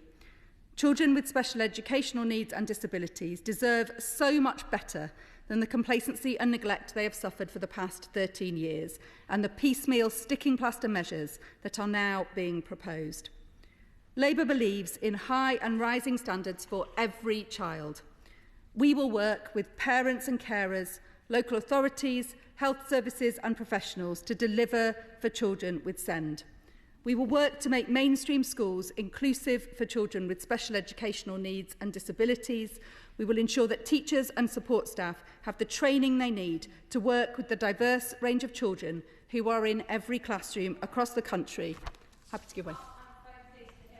Of the number of things that she is suggesting. Will she also support my private member's bill to tackle the issue of school attendance? I'm grateful to the Honourable Member for her intervention. She will know that it is not the protocol of opposition frontbenchers to support private members' bills on either side of the House. But she will also know that my colleague, the Secretary of State, the Shadow Secretary of State for Education, set out this week comprehensively the priority that Labour places on school attendance and the package of measures that we will put in place to start to improve a situation which is an absolutely dire crisis across the country. She's right to bring this forward through the means that she has available to her through private members' bills, and I wish her success with her attempts to raise the priority of this issue and to seek action from the government to address it. We will ensure that teachers and support staff have the training they need to work with the diverse range of children who are in every classroom across the country with a new annual CPD entitlement. We'll ensure that schools are inspected on their inclusivity as well as the attainment of children by changing the Ofsted inspection framework. We will roll out evidence-based speech and language interventions for the youngest children because we know that unlocking communication is an essential foundation for learning.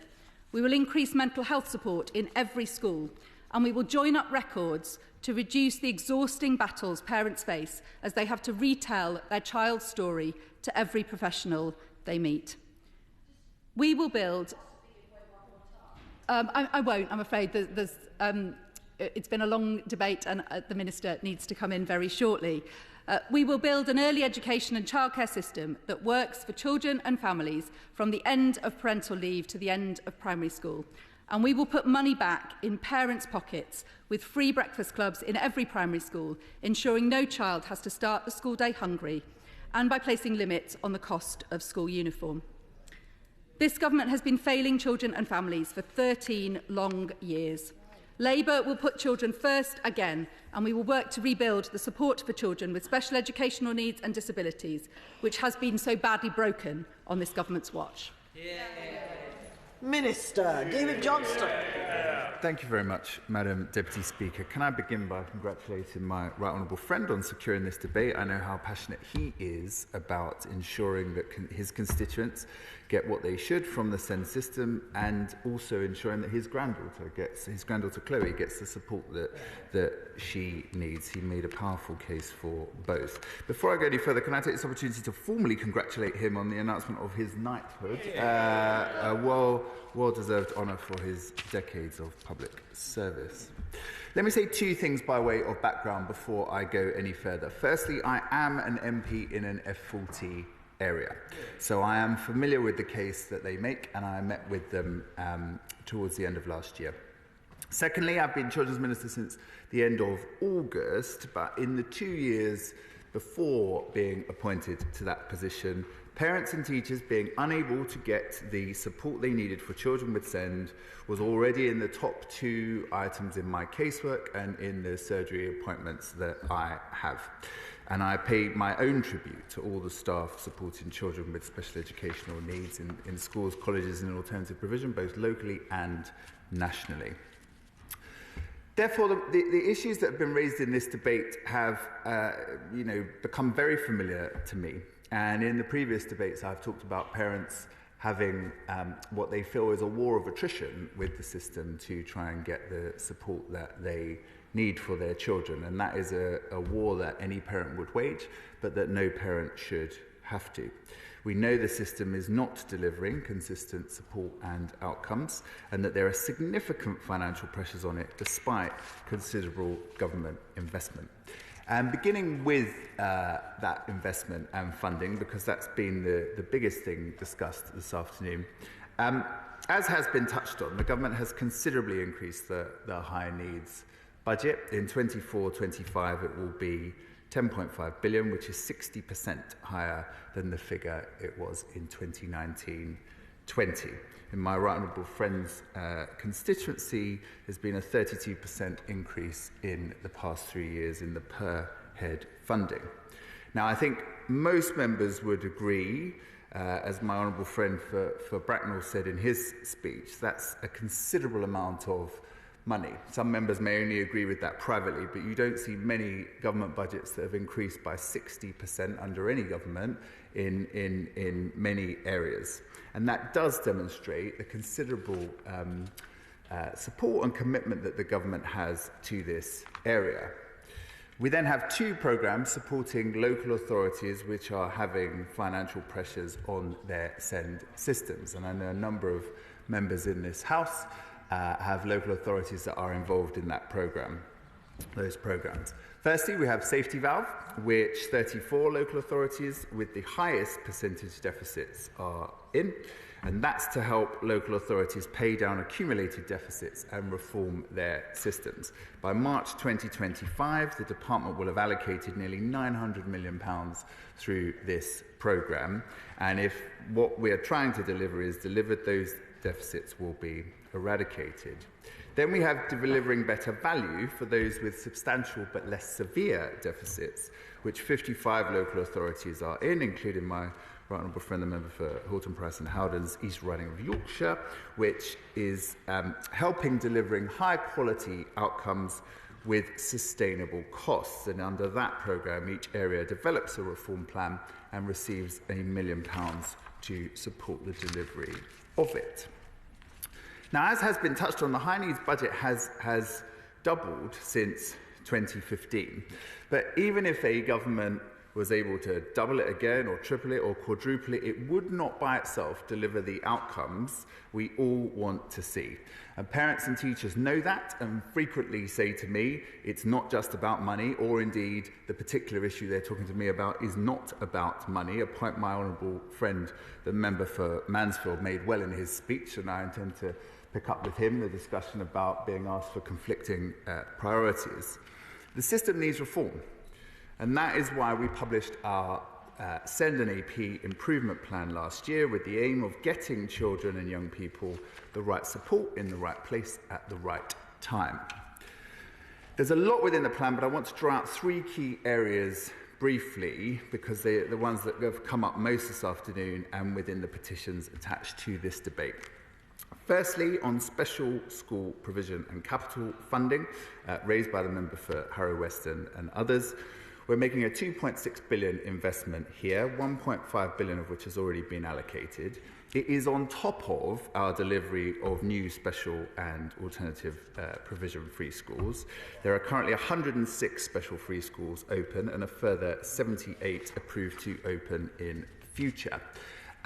Secondly, combating the regional variations that we've discussed, the plan will move us to having, which we don't have at the moment and never have had, will move us to having a national system with national standards.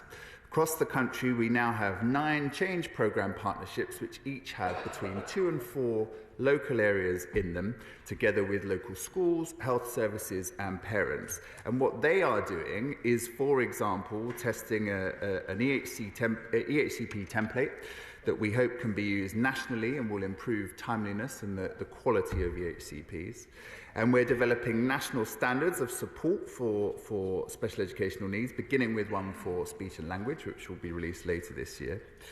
We're publishing also a local and national inclusion dashboard, which parents will be able to access to see how their local area is doing and drive accountability.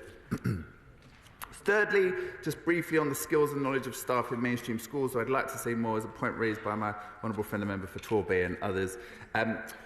We already have in our teacher standards clear expectations that teachers must understand the needs of all pupils, including those with special educational needs, but we're reviewing the core content framework and the early careers framework to improve their confidence here. We have a universal SEND services programme, which more than 11,000 staff have already accessed to improve their knowledge and skills. And we are, as my honourable friend, the chair of the Education Committee said, we're funding the training of 7,000 early years staff with a level 3 SENCO qualification, which 5,200 have already begun, and so we are on target with, we are on track with that target. Now, there were many other points that I wanted to be able to respond to, but I only have 8 minutes, so I will just say to the members for Tewkesbury, Bedfordshire, West Suffolk, Gedling, Waveney, Aylesbury and others, I understand your point about the regional variations. It's based partly on deprivation and other factors and partly on the historic spend factors that have been referred to. I'm happy to sit down with anybody about those things. And just to the member for Sheffield Hallam, it is already the case that you have to be outstanding in all areas to receive an outstanding grade from Ofsted, and it is not the case that we have a 20% target for reducing EHCPs or indeed any other such target. So in conclusion, I reiterate my thanks to the Right Honourable friend, my Right Honourable friend, for bringing this debate, and to all members who've contributed to it. We disagree on certain aspects of how to do so, but we're united in our desire to ensure the SEND system provides excellent outcomes for all children and young people, and that is what this government is determined to deliver. Sir David Davis. Thank you, Madam Deputy Speaker. As we've seen earlier this week in this House, clear injustices induce an extraordinary unity of purpose amongst the whole House.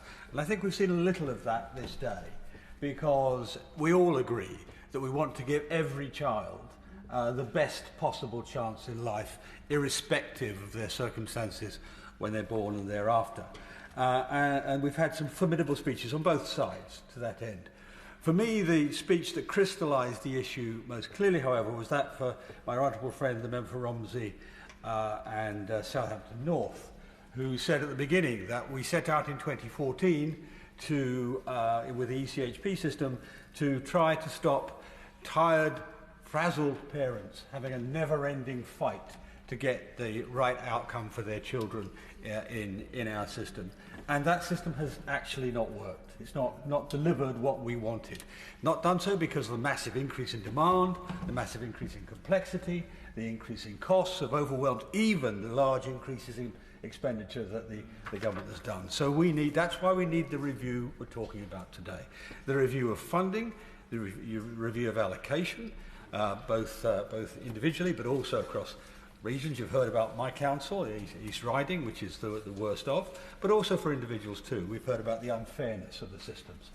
All of these things, on behalf of the staff who work harder than anybody I know, the support, the teachers, the parents who have the toughest job there is, I think, and of course the children who we're here to give a decent life to. On that basis, I beg to propose the motion. Yeah. Thank you. The question is, as on the order papers, may that opinion say aye? Aye. Of the contrary, no. I think the ayes have it. The ayes have it. Thank you. That concludes the first debate, and we will now move to the